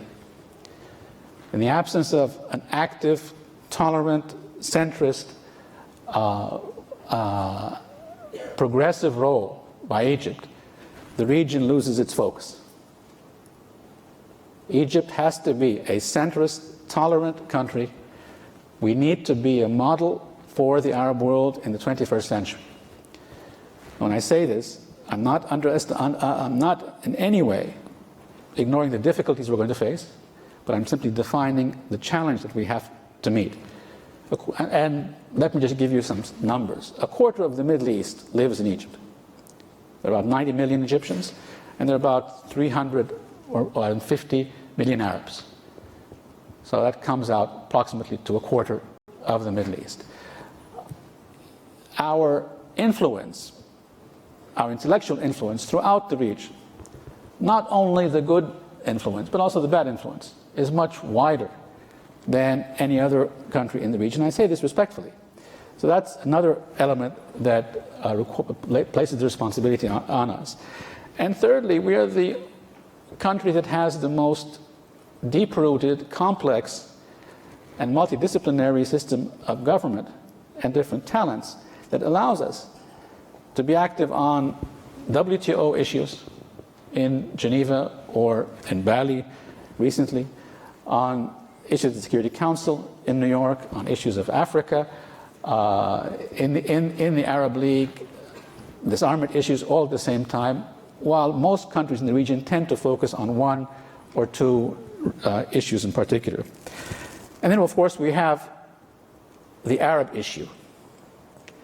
We are the leaders of the Arab world. I just gave you the numbers figures. But if you look at in terms of our political weight, our military weight, the economic potential even, you will see that that's really where the influence lies. And therefore that comes with it a responsibility. Now, how can we exercise this responsibility with everything happening in Egypt? As I said, I will only be satisfied if we create a model state, model progressive Arab state for the 21st century that is proud of its Arab heritage, recognizes its African roots, but is part of the world. Part of the world by being proactive in developing the principles of international system, but also in respecting those principles. At the end of the day, we will agree with some of them, we will disagree with others, but we're part of the world and we cannot ignore them. Now, just my background is in physics and math, so I tend to sort of fall on numbers, but they're also easy to use as analogies. From 1952, when we became a republic, when the king left, to 2011, we had 4 presidents. From 2011 till June 1, or let's be cautious, June 15 this year, we will have had 4 presidents. We will have had 2 revolutions in 3.5 years. The last one before that was 50 years, 60 years before that. 56% of the Egyptian population is 25 years and younger. 60% is below the age of 30. And because of technology, there's a free flow of information in and out, and any government official who claims otherwise doesn't know what in the world he's talking about, because believe me, information is available. We don't try to prohibit it, but even if we did, we couldn't stop it. People see the information, they think about it, they want to have choices.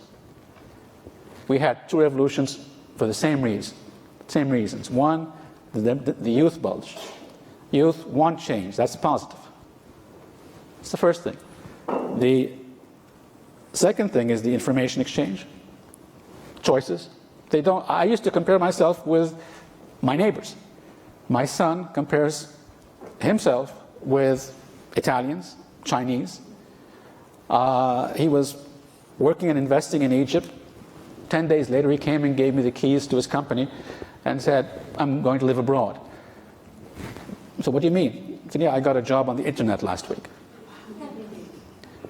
He's not competing with his peers back home. He's competing internationally. And that's what the population is doing. And thirdly, we had bad governance. If it was good governance, the first two elements would be positive elements rather than negative elements. Those who went out in 2011 and 2013 went out for exactly the same reason.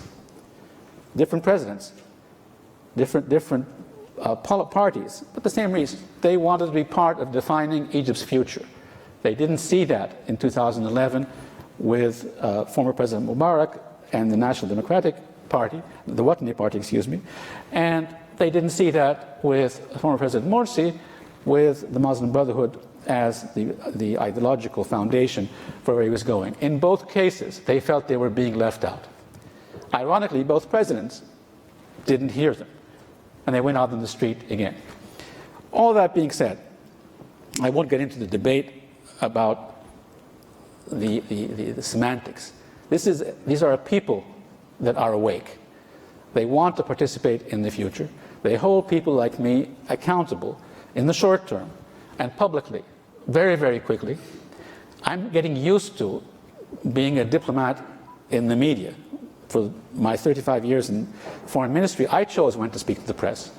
Now they choose when to speak to me, and we have to balance that out. I'm told to stop, so I will stop in 30 seconds.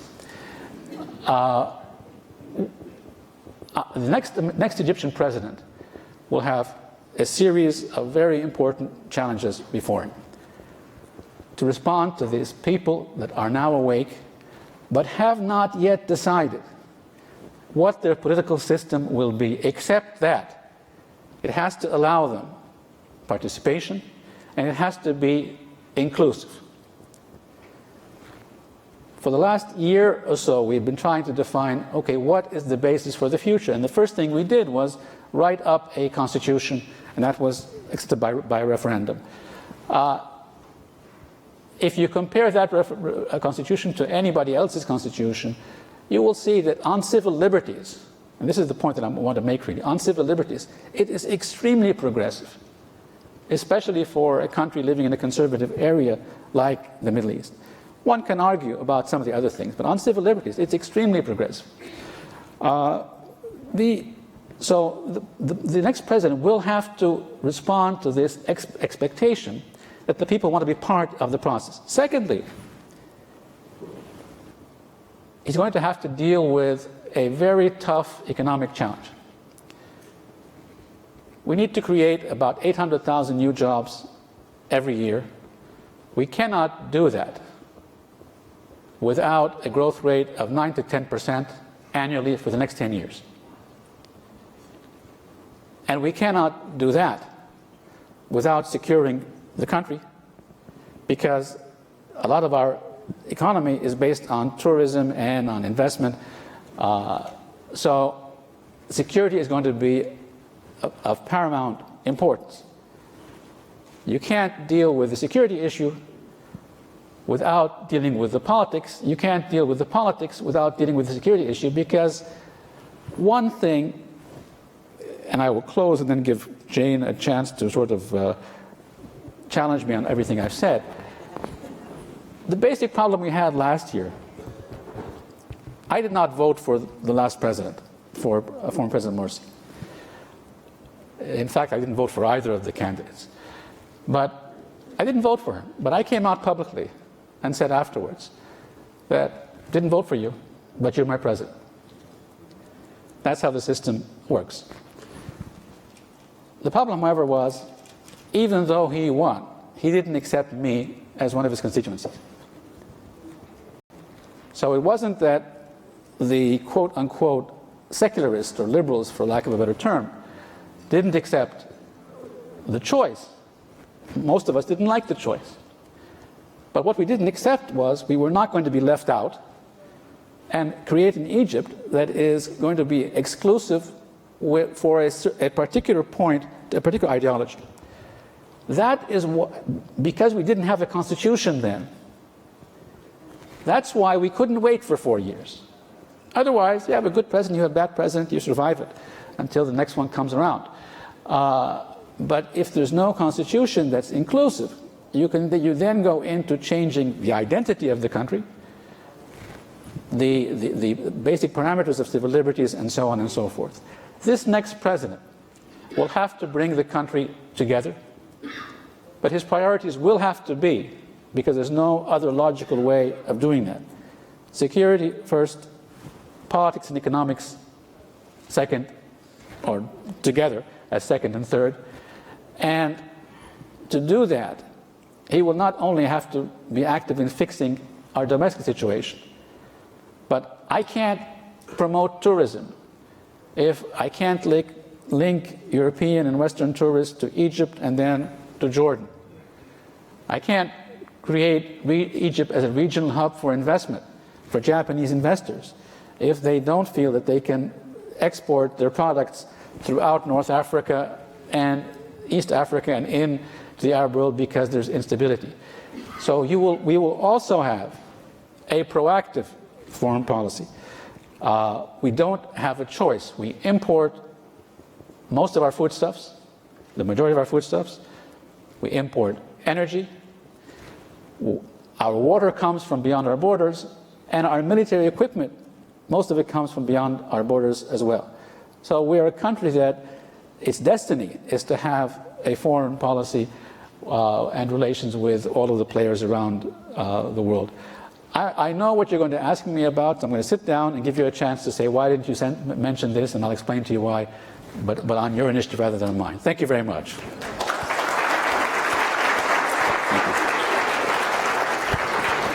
Thank you, Minister Fahmy. You talked about, in essence, pluralism, having a tolerant society that recognizes and accepts differences. In modern day, in Egypt's modern history, have there been periods in which you could argue that it's been a pluralistic society, or are you trying to create something quite new for Egypt? It's a great question. And I frequently say, and I say this honestly, because I feel I'm on a mission that has a timeline on it. I'm not used to being foreign minister, and I will speak my mind even if it's not what I'm supposed to be doing. We have a pluralistic society, but we don't yet have pluralistic political ethics. That has been eroded slowly from 52 onwards, and it reached the extreme last year. We used to have that in the 20s and 30s, but do we have it now? No. And Egyptians have no problem agreeing with each other. Their problem is disagreeing with each other. And that's the point I was making a minute ago. I was not going to vote for an Islamist candidate for president in the first election because I still wasn't knowledgeable enough, frankly, on their political thinking and wasn't comfortable with it. But I accepted the president. He did not accept me. And the difference is you can win a majority. You gain power and responsibility. You gain the power to exclude others. Mm-hmm. This new government has to do the same thing once the president and the parliament is elected. When you look to Tunisia, this may be sui generis, but I'm wondering about lessons learned. There's a situation in which they followed a highly inclusive process in developing the constitution. And it was a constitution that did allow for the peaceful rotation of power. But interestingly, it also gave equity between men and women, and also gave you the right to believe or not believe. Right? You had a choice between in your personal spiritual life. Is that a process and an outcome you imagine for Egypt? That's exactly why I mentioned the issues of civil liberties in the new constitution. I'm very proud of them. They enshrine the right to believe in anything you want to believe in, any faith whatsoever. They specifically say women are equal. I mean, on civil liberties, this is not a constitution that will be challenged in any Western debate. You may debate the role of the military, issues like that. But even those issues, by the way, are specified in the Constitution to be only for 2 election cycles, after which they go back to the normal circumstance. And they're done like that to take into account what happened over the last 3 years and to ensure some stability. But look at this new Constitution, and the point you're making is important.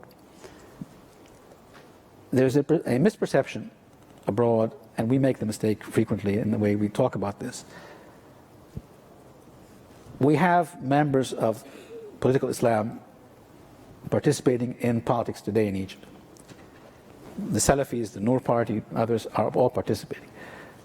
The party that is not participating is the Muslim Brotherhood, or the Muslim Brotherhood movement is not participating. So don't assume that political Islam does not have a role in Egypt's future. It does. But those who want to participate have to accept others as Egyptians, and they have to pursue their goals. I mean, they have to accept others, and they have to put their nationality ahead of their ideology. Thirdly, they have to pursue their goals peacefully. I'll share with you a quick story. When the year before last, when I was not in government, very frequently Western guests used to come in. I was not a revolutionary. I don't claim to be one. I wanted change, but my generation didn't revolt. I was a bureaucrat. But anyway, I was supportive of the changes, and my Western colleagues who I'd met in diplomacy came to Cairo and said, "You secularists, all you do is talk and write articles. What do you want me to do, throw bombs? You're peaceful if, when you're in trouble, you do not use force. It's not you're going to use violence going to the bakery.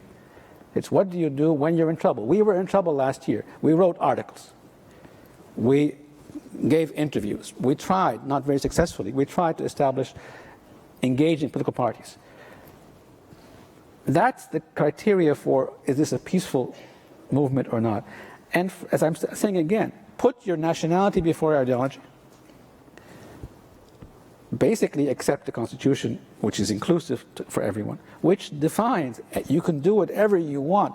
My faith may not allow me to accept that, but my nationality does. There's a big difference here. And finally, when you're in trouble, violence is not an option. So the Muslim Brotherhood right now is not participating because it's not allowed to participate. There have been many arrested, assets frozen. It's not so much by choice. So tell us, to us that feels like a true failure in democracy, a true failure in political process when a president has to get ousted, where his supporters are actually criminalized, they're arrested, they're detained, and they don't even have access to their resources. Is your argument a security argument? Is that the rationale for eliminating a president and and pushing aside a political movement? There's a lot of questions there, but let me try to answer them quickly. First of all, the president was not pushed aside because of security. It was because of identity, trying to take away my identity. Islamists are part of Egypt. They are not Egypt. Secularists are part of Egypt. They are not Egypt. Egypt includes both. Any party, any movement that wants to exclude the other is not Egypt. Cannot have Egypt. That's why we couldn't wait for 4 years. That's my first point. My second point is, actually, the Muslim Brotherhood is excluded by choice. Say more. Definitely. For 5 months, they were not considered to be a terrorist organization. For 5 months, we tried to get them, even as a movement, to come and participate in the political process, to declare nonviolence. All we saw was more violence, an insistence that, no, what we did was right, we need to go back to where we were, and we continue. Furthermore, even declaring the Brotherhood as a terrorist organization, which, by the way, I'm not sure how many foreigners there are here beyond Americans. What's ITA? Baader Meinhof in Germany, the Red Army in Italy, When you were attacked on 9/11, you determined that Al-Qaeda was an organization. I'm not questioning any of those, by the way. I'm just mentioning that every civilized country in the world, when faced with terrorism, takes extraordinary actions to deal with that That's issue. why I was asking about the security. But let me add to that. These same individuals who were in the past members of the Brotherhood or of their political party, which until today is still legitimate, by the way. The movement was prohibited, not the party, up until now. These same individuals, if they not only rhetorically, but in actual fact, withdraw from the movement, accept their nationality as the primary foundation, and move away from violence, they're Egyptians. But that's not going to happen easily because they burned a lot of bridges with the population. Yeah. So let me turn to the future, because I think many thought that the election of the Muslim Brotherhood was in many ways inevitable, because it was the only real political party to have been formed and to have delivered some services. And so what I wanted to have a sense of is the degree to which there are indigenous efforts to build political parties. And then move on, let me just give a follow-on question, because I think we tend to focus on elections and political parties a lot here in the US, but there's also that need for institutional reform. So I'd love to have a sense from you. In fact, Bruce McNamara mentioned the importance of institutions. Have a sense from you is the degree to which there is a need for and there is movement toward reform of security forces, of the police, of that variety of institutions that has figured so large, not to mention sort of the non-security related portions of government, civil service in general. It's a great question. Let me start with the second part of that. There's no logical reason. There's no logical way one can argue that we've had 2 revolutions in 3 years without admitting that we have an institutional problem, because we're responsible for governing. So we were doing something wrong. There's no question about that, especially on the first revolution. I've been going around the world and talking to my friends and telling them, look, give me money, that's fine. Appreciate that. But where I really want you to focus on is helping me in capacity building, in institutional capacity building. Because I'm not doing this to make you happy. I'm doing this because Egyptians want good governance. My responsibility to them is to be able to govern properly. And that means having the highest caliber of officials, not only in the foreign ministry. And I've been going around in my own ministry and saying, you're not doing the job to the level that these new people want, even though we're the best in town. But the same applies to every institution in government. It doesn't mean they're all bad. But we need to be a functioning democratic model for the Arab world. That's a very high standard, but that's Egypt's leadership responsibility. And it's also the only response to our own people. So we will need institutional reform in the legal system, in the interior ministry, which is the police, I mean, it's not the forest as it is here, but yes, but does it mean they're all bad? No, of course not. But is there reform required? Of course there is. But that also brings in an important point, is that this is going to take time. It's not about changing characters. It's about changing the governing culture. It's also about the public accepting that you may have high hopes and aspirations, but if you're giving me a challenge with this kind of paradigm today, I can't reach that in 2 to 3 years. We need to go through a process. And look, you know this as much as I do, if not even more. Democracy is a messy business. It's a messy system. It's the best over the long term. But when everybody wants to participate, everybody has an opinion, you have every possible interest group that wants that has an interest participating, there are lots of stakeholders. People like me in government have to get used to responding to all of these different stakeholders, not by following them, by leading them. But you can't lead them if you leave them. So I have to show them the way, engage them as I do this. To do that, I'm learning. I've said on Egyptian public television, I won't take lessons in diplomacy, but I will take lessons on how to be a diplomat in a democratic system. Mm-hmm. So on public expectations, I'm so glad you touched on that, because there is an impatience. Mm-hmm. In fact, it's not only among Egyptians. I would argue that Western governments and their publics are expecting swift accomplishment in Egypt, and I'm assuming that this government and any future governments will be judged according to what they can deliver for the people. It'll be much less about ideology. It'll be much more about competence, capacity. So if you look at economic development in Egypt in its recent history, I don't mean the last 10 months, but the last 10 years, you've had some pretty remarkable economic growth. Mm-hmm. But yet I think it was like 119 on the Human Development Index. So you had this growth. You did have a middle class growing quite quickly, quite a successful middle class, or upper middle class. Yet that growth just wasn't broad-based. There were many left behind. What is it going to take by way of policy and by way of private investment to achieve those objectives, a more inclusive development? Credibility, good policy, and resources. What I mean by this is the following. I need time. We can't solve this overnight. It's going to take time to develop. We need a huge amount of resources to provide not the expectations, the needs, even before the expectations.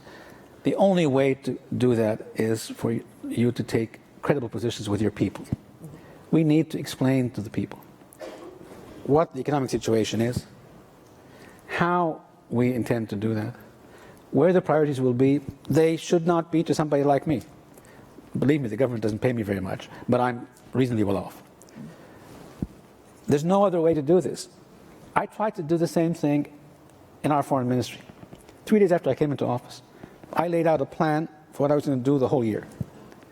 Because the mandate for this government is basically until the elections, which is a 12 months period. And people said, why in the world are you doing this?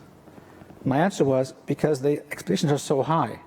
They think I'm going to solve all these problems overnight, and I can't. So I need to get them on board with what the plan is. And then I need to deliver, providing good policies, and then tackling one point after the other. The first month or so in office was a nightmare. Everybody wanted to know why we weren't back in the leader of the Arab world and the most prominent international player worldwide. Nobody wanted to wait. Slowly, people started to say, well, this guy said this 3 months ago. Maybe we should listen. And the credibility started to gain a little bit. We still haven't reached where we want to reach, because it's a long battle. But I call on the next Egyptian president, whoever he may be. Or she. No, because you only have 2 candidates now. I don't lie. I'm very honest with you. It's not the future. The next one. There are only 2 candidates. There was an applicant, a woman applicant, but she didn't get the number of signatures. But I call upon him to be straightforward, candid with the people. Tell them they'll wait for you. They'll follow you if they trust you. Hot air won't get you very far. It may get you through 100 days, but it won't get you very far. But if they trust you, they'll be ready to compromise a little bit on subsidies, compromise on expectations. And then and this brings me back to why I'm here, to get the kind of resources we need will require the right policies domestically and internationally, but also to have an international relationship with people who want to come and invest in Egypt, who can help, and they will only do that if they feel we're part of the international system. But I want to make a point here. I've always complained to Egyptians that they're not proactive enough. I like to go face to face with issues. If I have a problem with a Western tradition, I should talk about it. I should go and say this doesn't fit in my system. There's a difference between the value and the tradition. If not, the majority will ultimately rule, and all we'll be doing is complaining. But at the end of the day,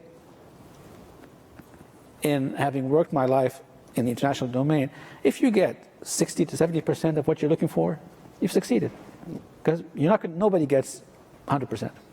So I'm going to move to investment because you raised that, because we just had this panel. Fred Seacrest of the Abraj Group argued that we need to move away from short-term thinking, not only in politics, as we've been talking about, but in business, and move to the creation of long-term value. So I wanted to sense from you where the investment opportunities are that'll make a difference. You know, are they in small and medium-sized businesses? Are they in actually, you know, very small and growing companies? Are they, you know, in non-agricultural rural investment or ICT? Where are the opportunities that will make a difference? Great question. I've known Fred, by the way, since he was working with Davos many years back. Let me answer that a little bit differently from what he said, although he's right. We need long-term plans. The investment for long-term plans, energy infrastructure. Energy and infrastructure. That's where the real potential is in the long-term investment. But we need short-term employment gains. So I need to invest in small and medium-sized companies. Why do I say this? Egyptian banks don't loan small and medium-sized companies. There's no collateral. We don't have the system where a young entrepreneur will go with an idea to a bank and say, will you lend me this? Not because the bank doesn't know how to work. That's not our culture. We always used to leverage a mortgage or whatever it is. Well, the economies of today are knowledge-based. They're not asset-based, or knowledge is a fundamental asset. We have to change that. So for the small and medium-sized endeavors, we need international support. And it's quick money that's important here, because we have about 13-15% unemployment. If you look, however, oh, you're worried about that? Wait until you see the next figure. If you look at educated youth, it's up to 30%. Put women into the dimension, and women are equally paid, by the way, in Egypt. It goes up another 10%. I can't waste an educated resource. And I can't invest, as Egyptian financial system, in every bright idea, because the checks and balances in doing that don't exist. So strategically, energy and infrastructure, but we do need, and frankly, a lot of your interest areas here would be useful. We need international support in small and medium-sized companies, because they are employment heavy as well. Yes. Yeah. So you mentioned women a couple times. And I was surprised to read an article in Thomson Reuters that said, you know, in essence, now for the big surprise, the worst place to be a woman in the Arab world is in Egypt. Are they right? Is that, you know, what is the status of women going forward? Is it actually getting less equal? No, I think what they're referring to, and it's an embarrassing thing, harassment has increased. Yeah. In many ways, it goes back to what I was arguing about. We used to be a very tolerant, inclusive society. You did what you wanted to do, and nobody interfered with what you were doing. As we became less tolerant, people gave themselves the right to decide whether what is right and what is wrong. Then they made generalist value judgments, and you found the peer pressure on women and men, by the way, to follow the crowd. And it also gave the right to some in government and some in society to decide whether they thought this was correct, corrupt, or not, in terms of individual practices rather than government practices. So that's what he was referring to. The political role of women is increasing. They are equally paid. We have more, I'm pretty sure we actually have more Egyptian women ambassadors than America does. We have 13 to 15% of our diplomatic service as women, and 15% are ambassadors. But in elected office, they're weak because culturally they can't get the votes in different areas, and therefore we have a special provision that allows the president to appoint I think it's 5 now, positions where he normally gives to women and Christians because they also have a problem in elected office. And secondly, in private equity, they still are weak. This has increased. But I'm pretty sure that what was meant by that was the harassment issue, which is part of the breakdown of law and order generally in Egypt, and also the issue of intolerance. I think, and also reproductive rights was, I think, a piece of that. Yes and no. That's a cultural problem, not a legal problem, because we prohibit now female circumcision. It is prohibited by law. But culturally, it still happens, but in a legal fashion. So let's turn very quickly to the role of philanthropy. There are not that many large, global foundations that are active in Egypt. There's the Aga Khan Foundation, there's the Ford Foundation. In fact, both Darren and Mirza are here. There are public foundations like the Global Fund for Women. Under your law, and this has been the case for a long time, grants from outside need to go through the government and be government approved. And I don't know whether that's having an effect of depressing giving or not. But I wanted a sense from you of where philanthropy is playing a positive role, where it's not all that relevant, and where it can play a negative role in Egypt. Let me first put the onus on the Egyptians. Egyptian recipients need to be more transparent in their books, and the Egyptian government, consequently, has to feel more confident that they're getting all the information. That's the obstacle, really. It's not that we prohibit philanthropy from abroad. It's that you see NGOs in Egypt with huge bank accounts and very few programs. And nobody explains how these bank accounts have emerged as such. Because of that, the government has been hypersensitive to civil society generally, and while in most cases it's come out on the right side of the discussion, in some cases it's been particularly tough on organizations. But if there was greater transparency, the government is definitely supportive of philanthropy. Philanthropy so far has been mostly in the social area. I'd love for it to be more and more in education, because that is the core of capacity building. I mean, I'm betting on the younger generation. We're teaching them a lot, but they're teaching themselves at least as much through the internet and so on and so forth. Now, I can do that for the highly qualified student or those in the larger cities, but that's not always the case in the poorer areas in Egypt. And it's not about building school buildings. Yeah. We do that. It's about giving the programs, training the teachers, developing the programs. So philanthropy, I'd love for it to focus on the education area in particular.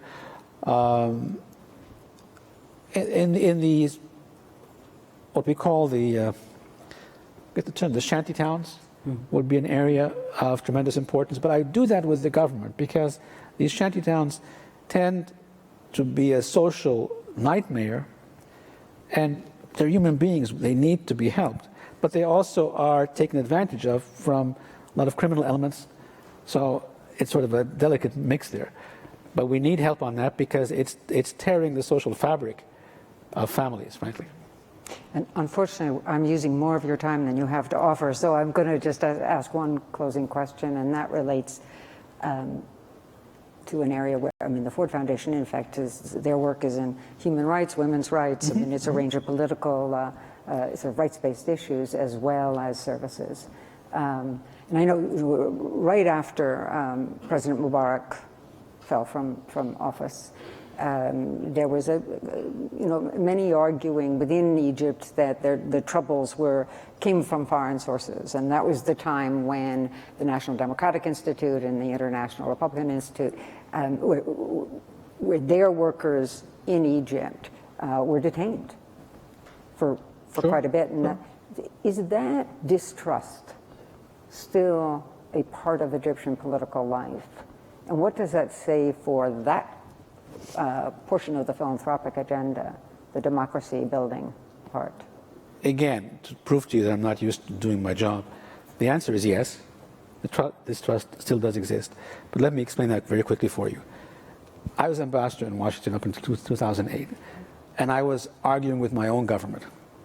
Stop allowing for these NGOs to work out of Egypt without a license. Give them a license, or tell them they cannot work. We're planting the seeds of a major problem. If you start allowing people, if you accept that they work, but don't give them a license, because ultimately you're creating a parallel system. What happened ultimately is many of these NGOs were working for 4 or 5 years, and the Germans were working for 30 years. So they assumed that governments would accept this. And then when you had the revolution, people became a bit hypersensitive about this, and they saw a lot more money coming in to these NGOs, which was surprising in the numbers. But if you looked at what they were working on democracy issues. So with revolutions and capacity building, they were justifying the increase in money because of the increased interest. But at that point, the government felt they're illegal, and we need to put our foot down.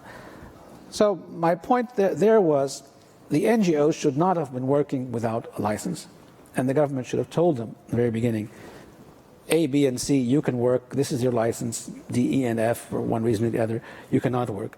That was a sorry episode that all are to blame for, everyone there at the time are to blame for. As we develop our more democratic system, as we mature into a full democracy, we will have to become, in practice, not only in law, in practice, much more tolerant to civil society, international civil society. Local civil society are fine, international civil society. But we should be much more rigorous in that you want to work here, it has to be transparent. I don't believe in being complacent in ignoring the law and then deciding to apply it when you want. And I don't believe that whether it's a French NGO or an American NGO, that they can work in my country without a license. I'm going to ask Gro Brundtland to come up and join us, because she's already mic'd, and see if she has one question of you, Gro, and then we're going to move to a conversation just between me and Gro. Sure, so, thank you. Gro, would you like to come on up and join us?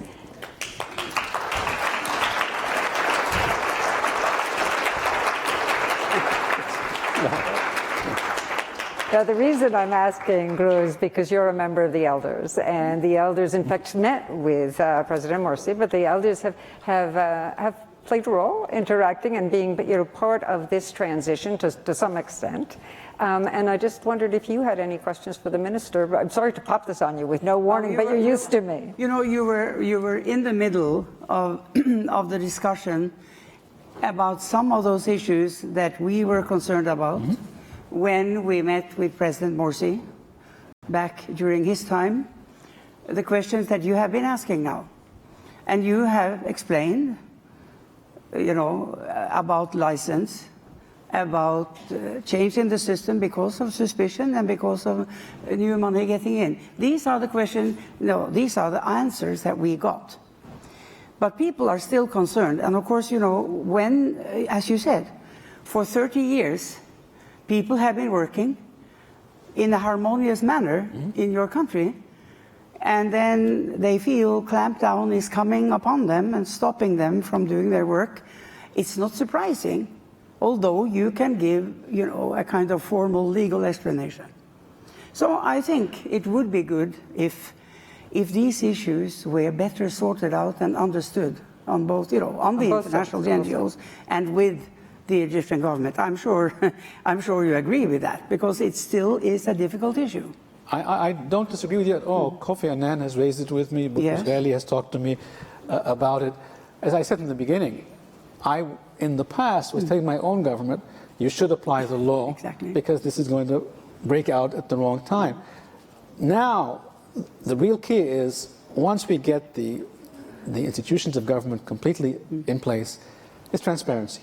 Yes. If the work is open, we need to be much more progressive in taking advantage of the generosity of international civil society. At the same time, it has to be transparent and clear.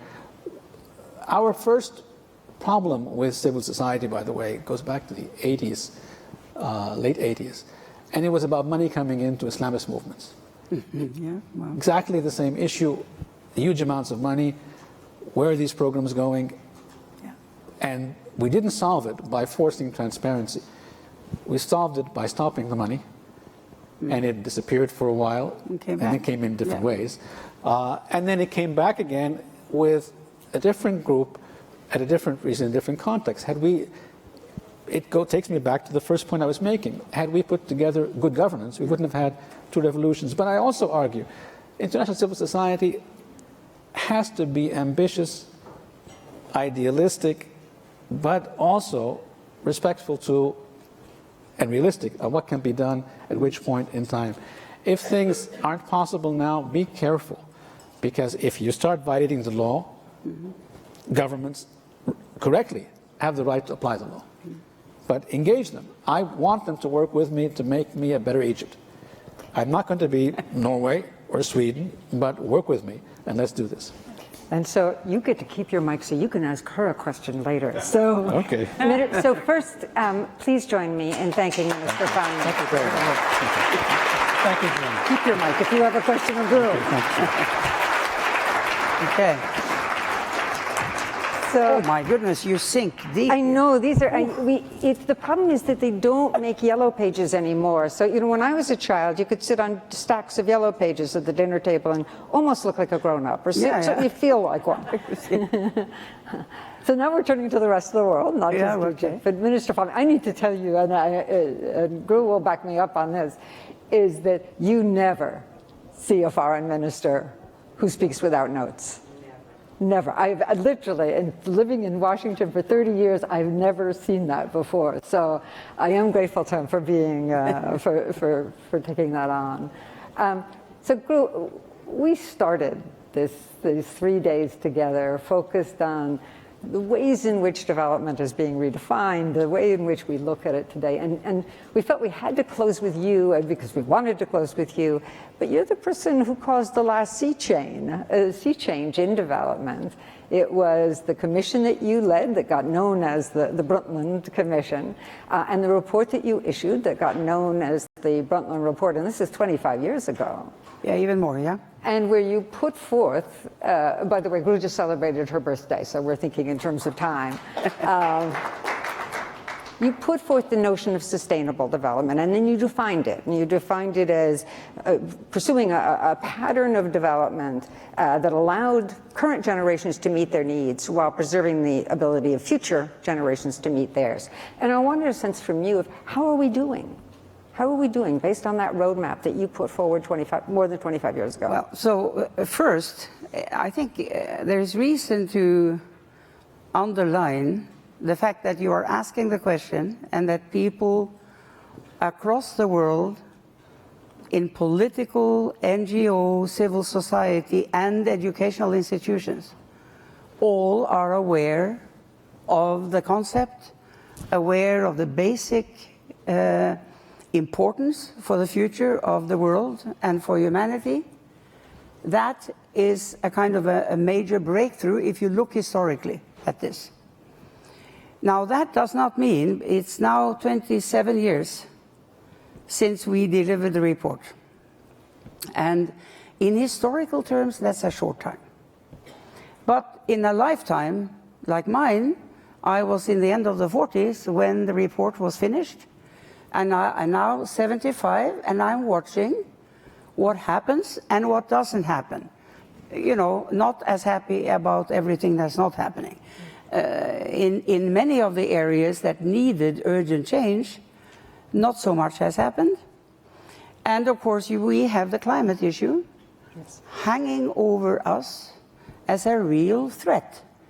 And the inability of global governance and countries in cooperation finding solutions is a real threat to the future of humanity, because humanity is dependent on planet Earth.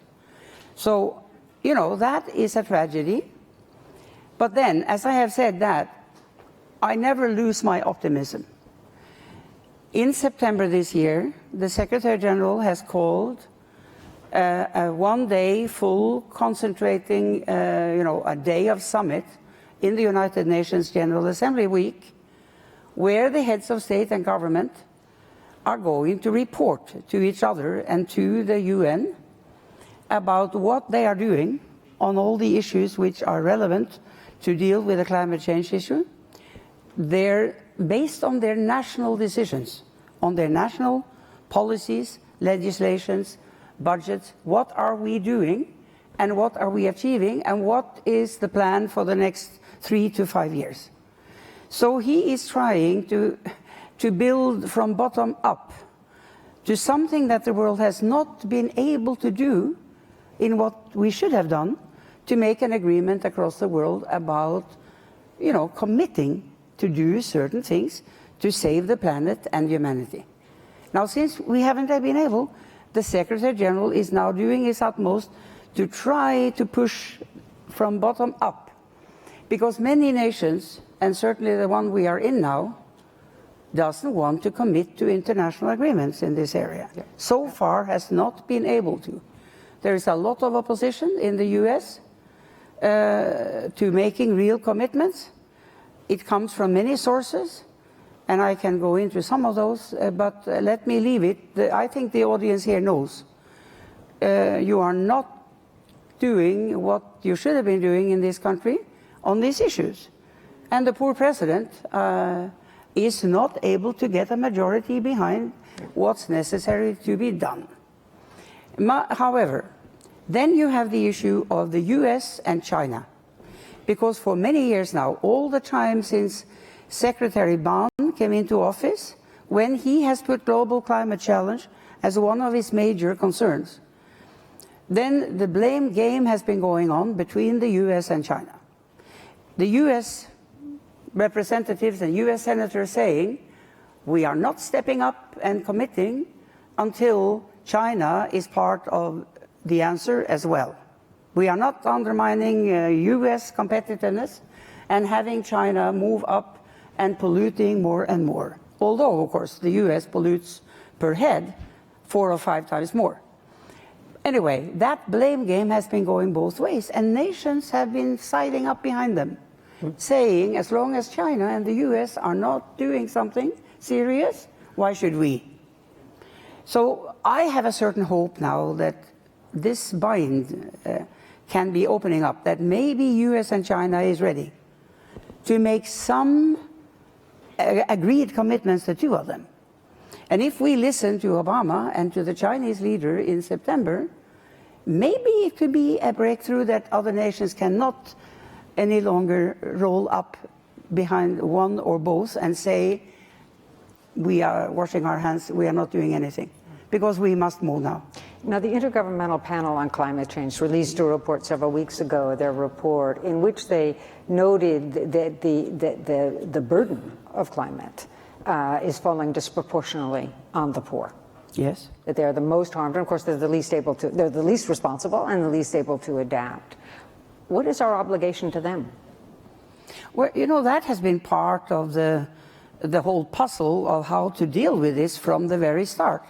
From the Commission report in '87 to the recommendation that we made in that report that the world needs to come together at summit level in 5 years to take stock of what we have done, and we meaning especially the OECD countries, the rich world, who were the ones responsible for what had already happened.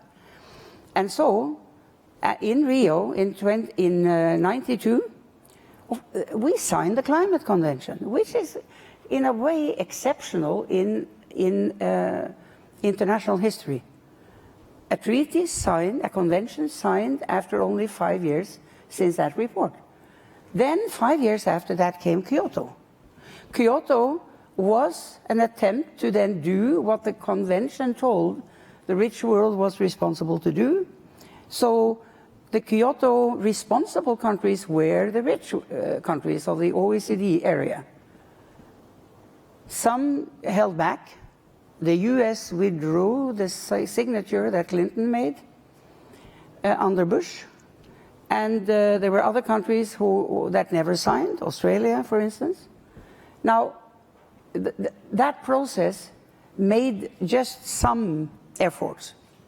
But then, as China, Brazil, India, South Africa, big parts of the forward developing world started moving into being, developing with higher percentage of economic growth, contributing to the sum of what's being polluted, sent into the air. Then they had to be part of the picture, not only the Kyoto countries. As time has passed, the Kyoto countries are getting down to 30% of the emitted, and then down to 25% soon. So we need the rest of the world to be part. And that's what's going on now, and which has been so difficult, which didn't happen in Copenhagen 2009. We were all hoping for some kind of global agreement. But one thing happened which was important.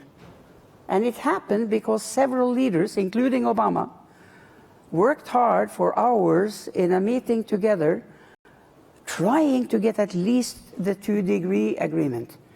No more increase in global temperature, average temperature, than 2 degrees Celsius by 2050. So that has been important. There was one result out of Copenhagen. And since then, this building up from bottom up has been going on. But I can tell you, as the UNFCCC, the negotiating system for the climate convention, the leader of that is looking at it. We are below 50%. When she sums up what every country is doing or committing to doing, the sum of that is still below 50. Mm-hmm. So, we need a major step forward in the meeting in September in New York, and we need more maturity across the world before the important meeting in Paris in 2015. That's what, so I'm still hoping, Jane, yeah.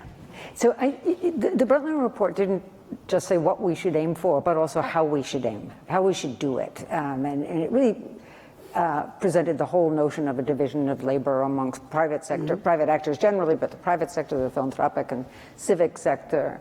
As you look at the role that the private sector is playing in the whole issue of climate, aren't we seeing a normative shift, a shift in which private sector actors are saying we want to reduce our carbon footprint, we want to be pursuing the alternative technologies? What are we seeing coming from the private sector? Well, partly we have seen in the last at least 10 years that the progressive parts of the private sector and several of the big multinational companies who have progressive leaders and progressive boards are saying what you just said and really are hoping for global regulation so that you can level the playing field in the right way, in such a way that companies can know that they can be competitive while doing the right thing. This is what now is a problem. Many companies, however, are moving because many nations also are having regulations that are pushing companies to make change. Like in Norway, where in 1990 we put a CO2 tax on the continental shelf of Norway. There was an outcry, in Norway, but across the world, especially from every oil exporting country. How can this woman, Prime Minister from Norway, put a CO2 tax on her own exporting industry? How crazy. I mean, when I came to Rio then, in just a year or two after, every leader of the Gulf and other oil exporting countries of Latin America and so on lined up to see me. They were saying, why? You have to change that policy. You are undermining the future value of our oil resources. And I said, that's what needs to happen. Okay? And now we have debates across campuses in the US about divesting in the whole of fossil fuel sector. So, I mean, meanwhile, you know, in those 20 years or more, things are moving ahead. People are understanding how these things are linked together. Mm-hmm. And by the way, all the poor people in poor nations, and even poor people in rich nations, because people tend to forget them, they need energy, but they need renewable energy, because the right to energy and the need for energy is fundamental. The Egyptian foreign minister was, when he answered you, he said, energy is important, in addition to small companies. Now, energy is important everywhere, and certainly in poor countries. They need clean electricity. Their children need to be able to read their lessons at night, not over a candle or some kind of fossil fuel lamp. And, you know, they also need better ways of cooking their meals instead of polluting themselves, their baby on the back, and while they are cooking their daily meal. Mm-hmm. Because that's what's happening now with the use of charcoal and other terrible sources of energy. So we have a sustainable energy question. Sustainable development and sustainable energy are linked together. And in the whole picture, women's roles in societies is absolutely crucial for sustainable development. When you were elected prime minister at age 41, it was after a career in medicine. You're a physician. Mm-hmm.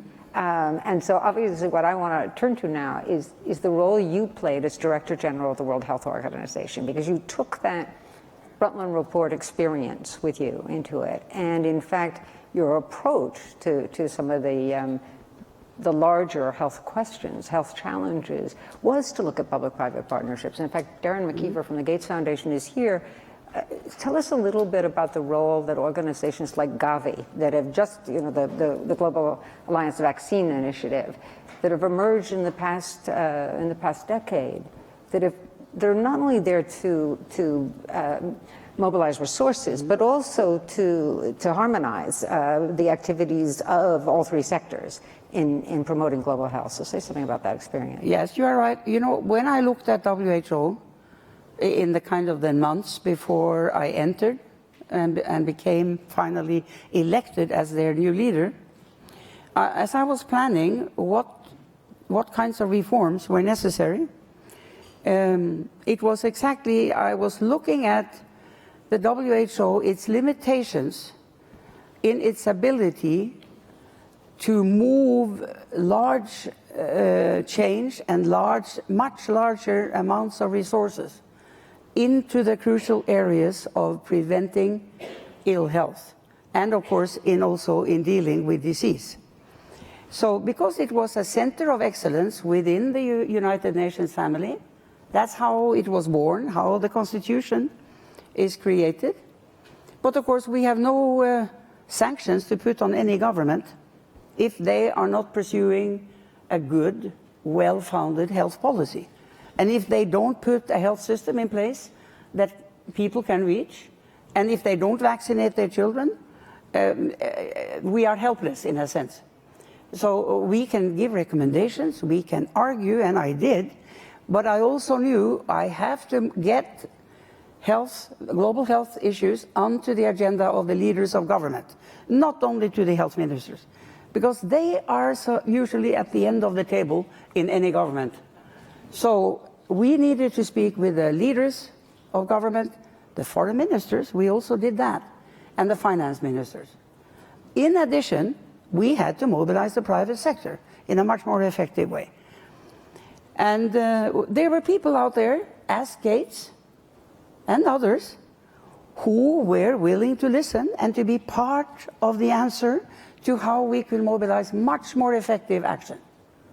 So we worked, and the interesting thing for me, coming from a country where we have a strong state, we have a welfare state, but we have always, Norwegian governments in the whole of the post-Second World War period, when our economy has prospered and we have had a good development pattern and a good democracy, it has all been done with the participation of the employers and the employees, the labor unions, in such a way that we can have a harmonious development of our economy, and the social reforms are integrated in a way that we don't undermine the future of our economy.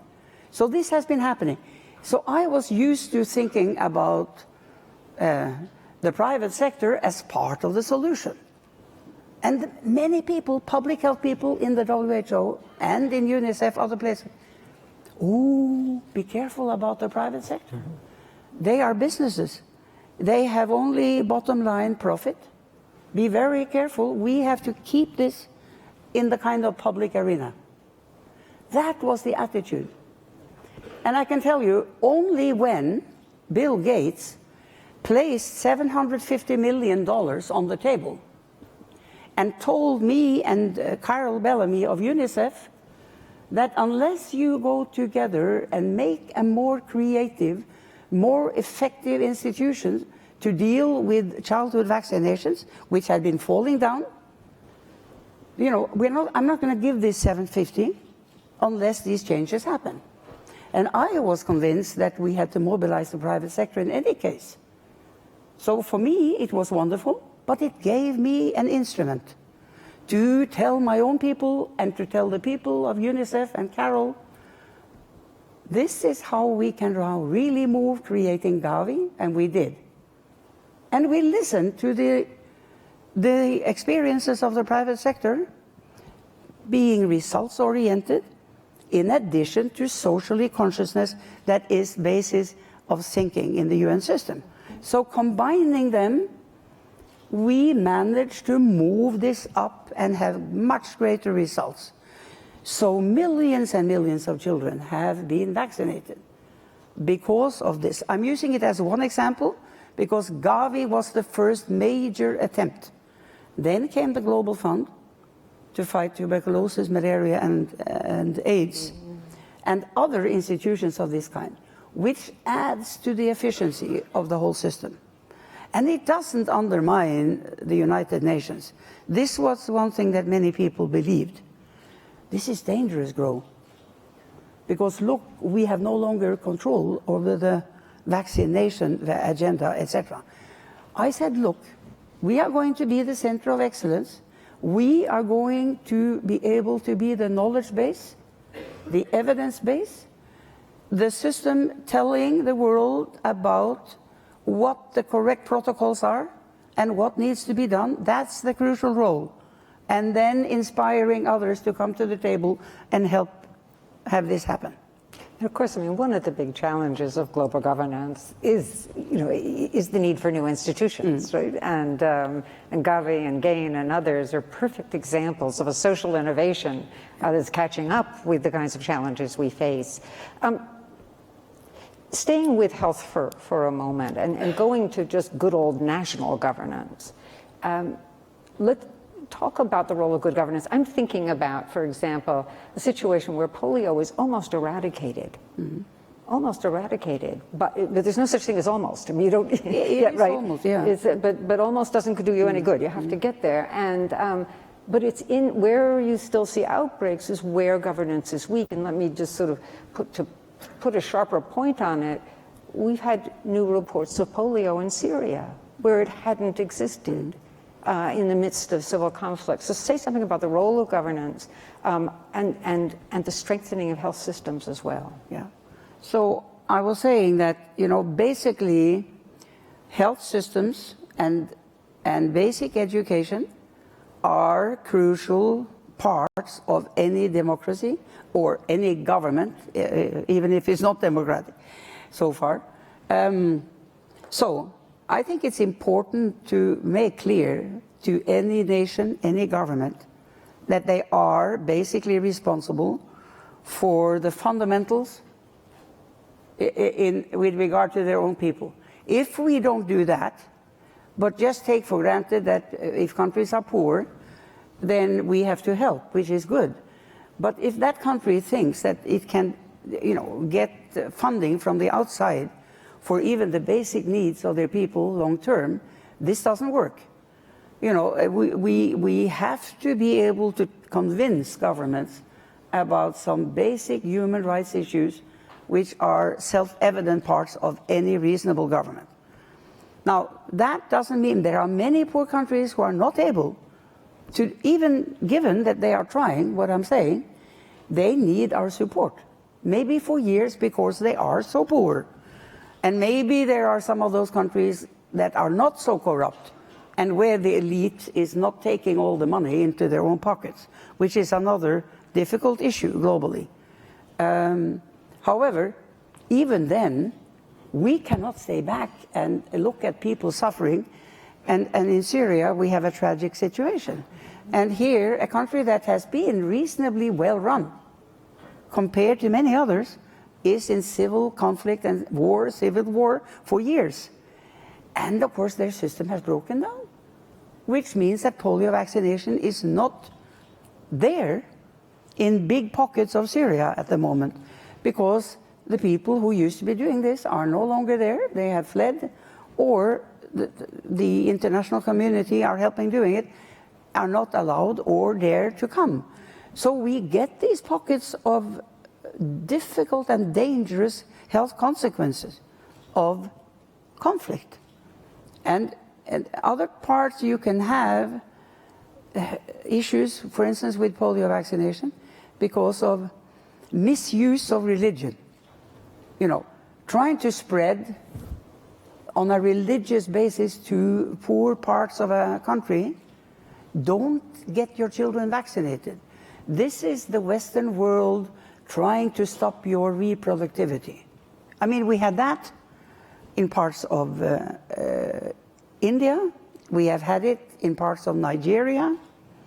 And it's been very tough to overcome.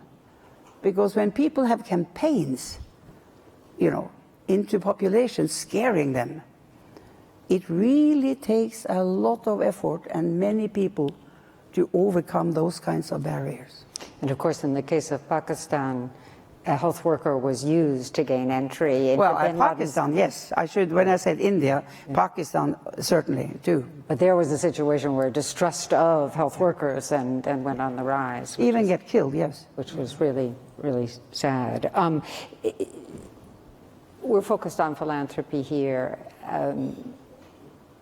Increasingly what we're seeing, I mean, you talked about whether philanthropy is there to undermine governments or to strengthen them, and increasingly I'm seeing incredible sophistication on that question, and that there is an effort, for example, particularly in the area of global public health, to strengthen the health ministries, strengthen their capacity in the process by sharing data, giving them what they need to do their job well. I shouldn't say giving, but sharing. Yeah. And in the process, strengthening. Where are you seeing the greatest positive effect from that effort to strengthen health systems? Yes, it's right that, some years ago, the Secretary General also took an initiative about global health issues, trying to ask us, where are now, this is only like 4 years ago or so, in the pursuance of the Millennium Development Goals, what now needs to have stronger focus so that we can get to our targets. And one of the things that there were two main issues that then were debated and he supported and took issue was that we need to help develop health systems, and that needs to happen with the support of countries, communities, businesses, philanthropy, donors, everything.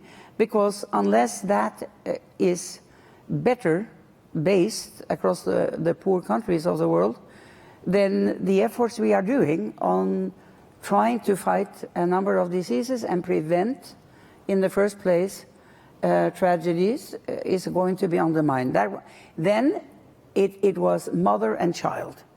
So the 2 Millennium Goals linked to mother and child were focused, in addition to health systems, broadly speaking. that has led to more collaboration in many areas across the different entities that are involved. And this is important. And by the way, Jane, you know, I was speaking with a venture capitalist a couple of weeks ago who came and brought me to a meeting, and we were speaking in the car. So I said, how do you define social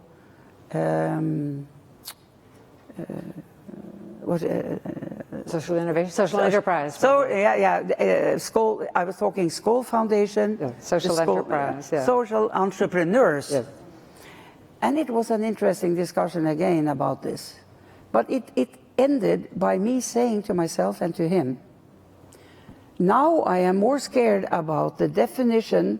If you say philanthropy, social entrepreneurship, and then governments and institutions, whether national or international or public institutions, and private companies. I mean, you have, but in this business, the private sector of this, I am getting more worried when I listen to some people that the companies who are private companies and that have basically bottom line profit as their goal, if they start thinking that philanthropy, governments, and then the social entrepreneurs are responsible for all the social and environmental needs, so we can continue doing or more limited, arena. That's really dangerous, because that is what was the case until 30 or 25 years ago. When I came to Davos in the end of the 70s, early 80s, the general melody in the whole of the multinational and business companies who were there at the World Economic Forum, any issue of social, environmental, or global aspect, they said, oh, that's up to governments. We are having a bottom line profit. They never say that the last 10 years. They have understood that business, and I'm now talking regular business. They now know, certainly the most progressive of them, they have to be part of also taking care of social and environmental issues, ethical issues in the way, and you spoke about this in the panel just before the Egyptian minister was here. Because this would be very, if we help from philanthropy, from social entrepreneurs, and the big part of business, multinational, everywhere, is going to take for granted that they can lean back and it's not our issue. That's dangerous, because what we need is everyone stepping up to the challenge, because it's the sum of what all of us are able to do, from the government, from the local community or local government, to the private sector totally. That's what it will help us as quickly as possible get to sustainable development. Yeah. So,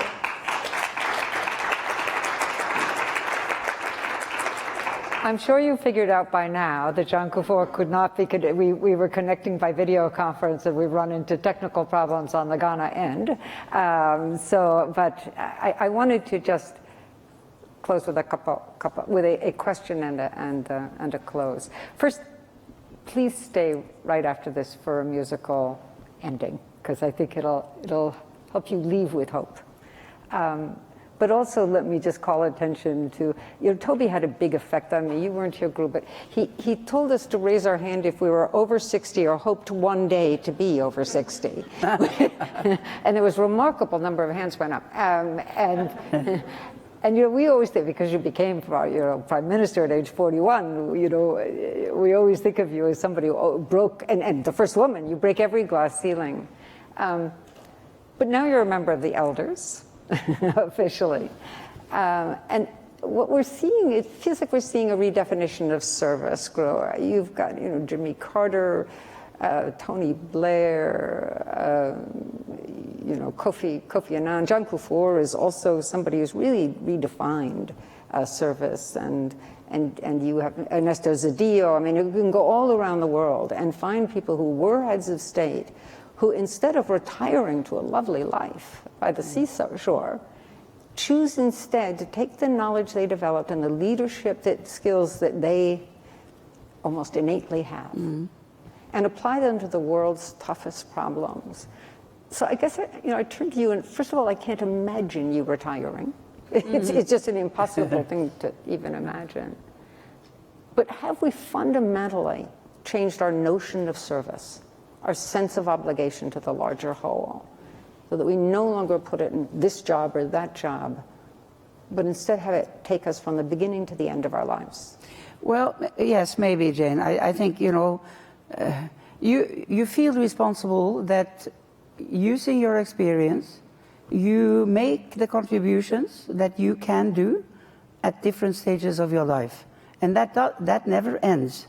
You can always make a contribution if you are reasonably in shape and healthy to be able to do so. So you continue saying yes to the kinds of challenges that you can contribute to dealing with.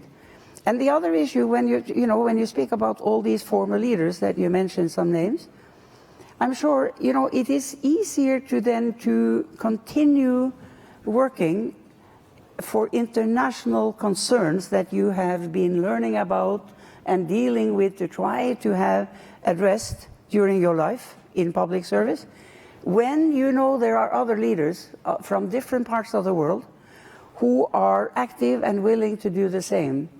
Because it means you continue having a base of contact and friendship and inspiration from other people who are feeling the same way. That helps, because as an individual on your own, it's not so easy to do this. So for me, the elders has been a new inspiration.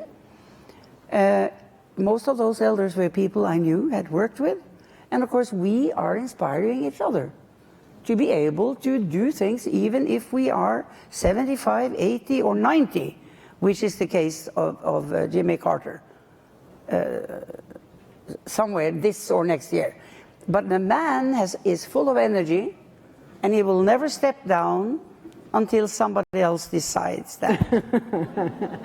So please stay for the music. I want to tell you, we will be, I don't have time to do a summing up from the working groups, although we have it, and so we were going to email it to you and keep that conversation going. And really thank you. Everybody in this room is such an extraordinary expert and such an extraordinary giver. Whether you're a philanthropist or leading an NGO or a social enterprise. And the world is so much better for it. So what we all feel is gratitude. So thank you to all of you. And I think we have to slip off.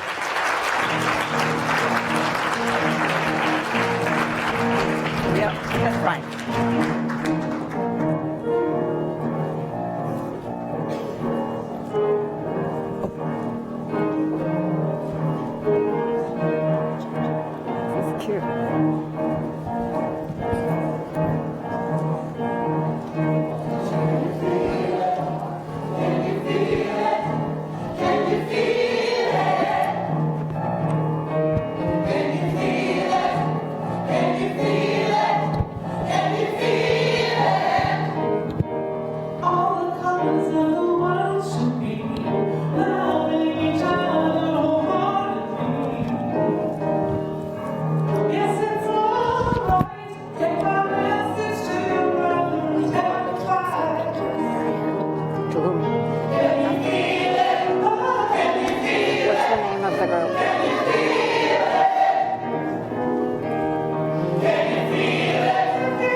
Yes, it's all right. Take my message to my brother and tell him twice.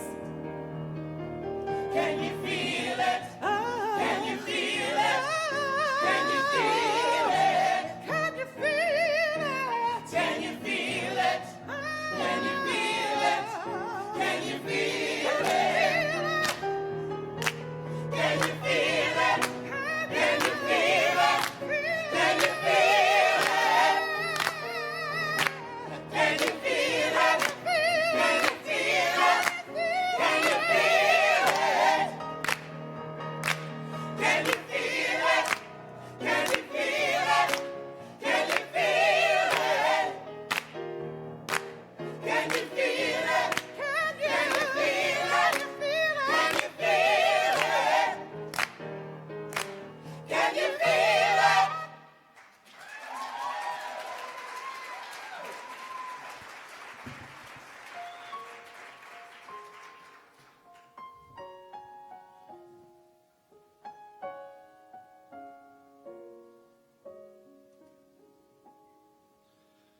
If all souls were brought here to care, why are there so many crying? If all souls were brought here to love, why so much needless dying?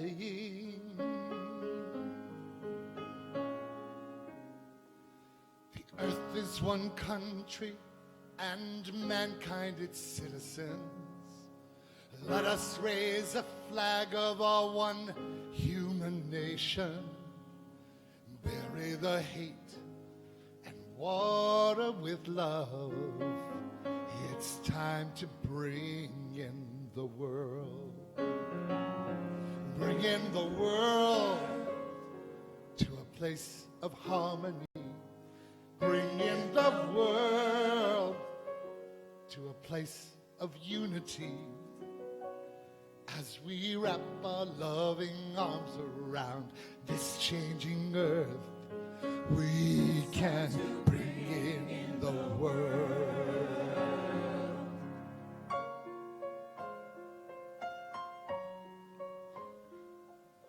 Your way is not like mine, so why do I feel like I know you? We're worlds apart, yet here in my heart, I'm gonna keep moving towards you. I'm gonna keep moving towards you. Oh, the earth is one country and mankind its citizens. Let us raise a flag of our one human nation. Bury the hate and water the love. It's time to bring in the world. Bring in the young to a place of harmony. Bring in the world to a place of unity. As we wrap our loving arms around this changing earth, we can bring in the world. Bring in the young, the old, let your story be told. The near, the far, whoever you are, the wrong, the right, we don't have to fight. It's time to bring in the world. Bring in the young, the old, yet the story be told. The near, the far, whoever you are, the wrong, the right, we don't have to fight. It's time to bring in the world. Oh, back on. Time to bring in the world. Oh, help us, help all of us to bring in the bring in the world. Oh, bring in the world. Oh, help us to bring in the world. Oh, bring in the world. Oh, bring in the world. Oh, help us to bring in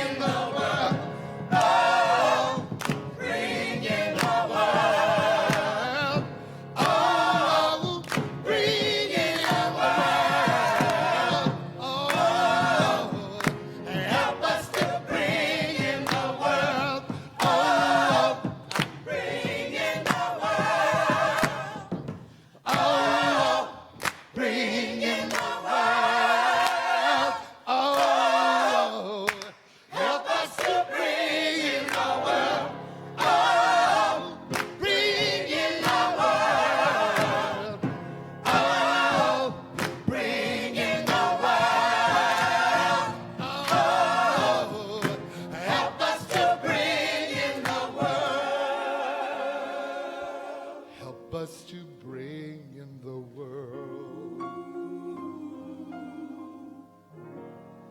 Help us to bring in the world.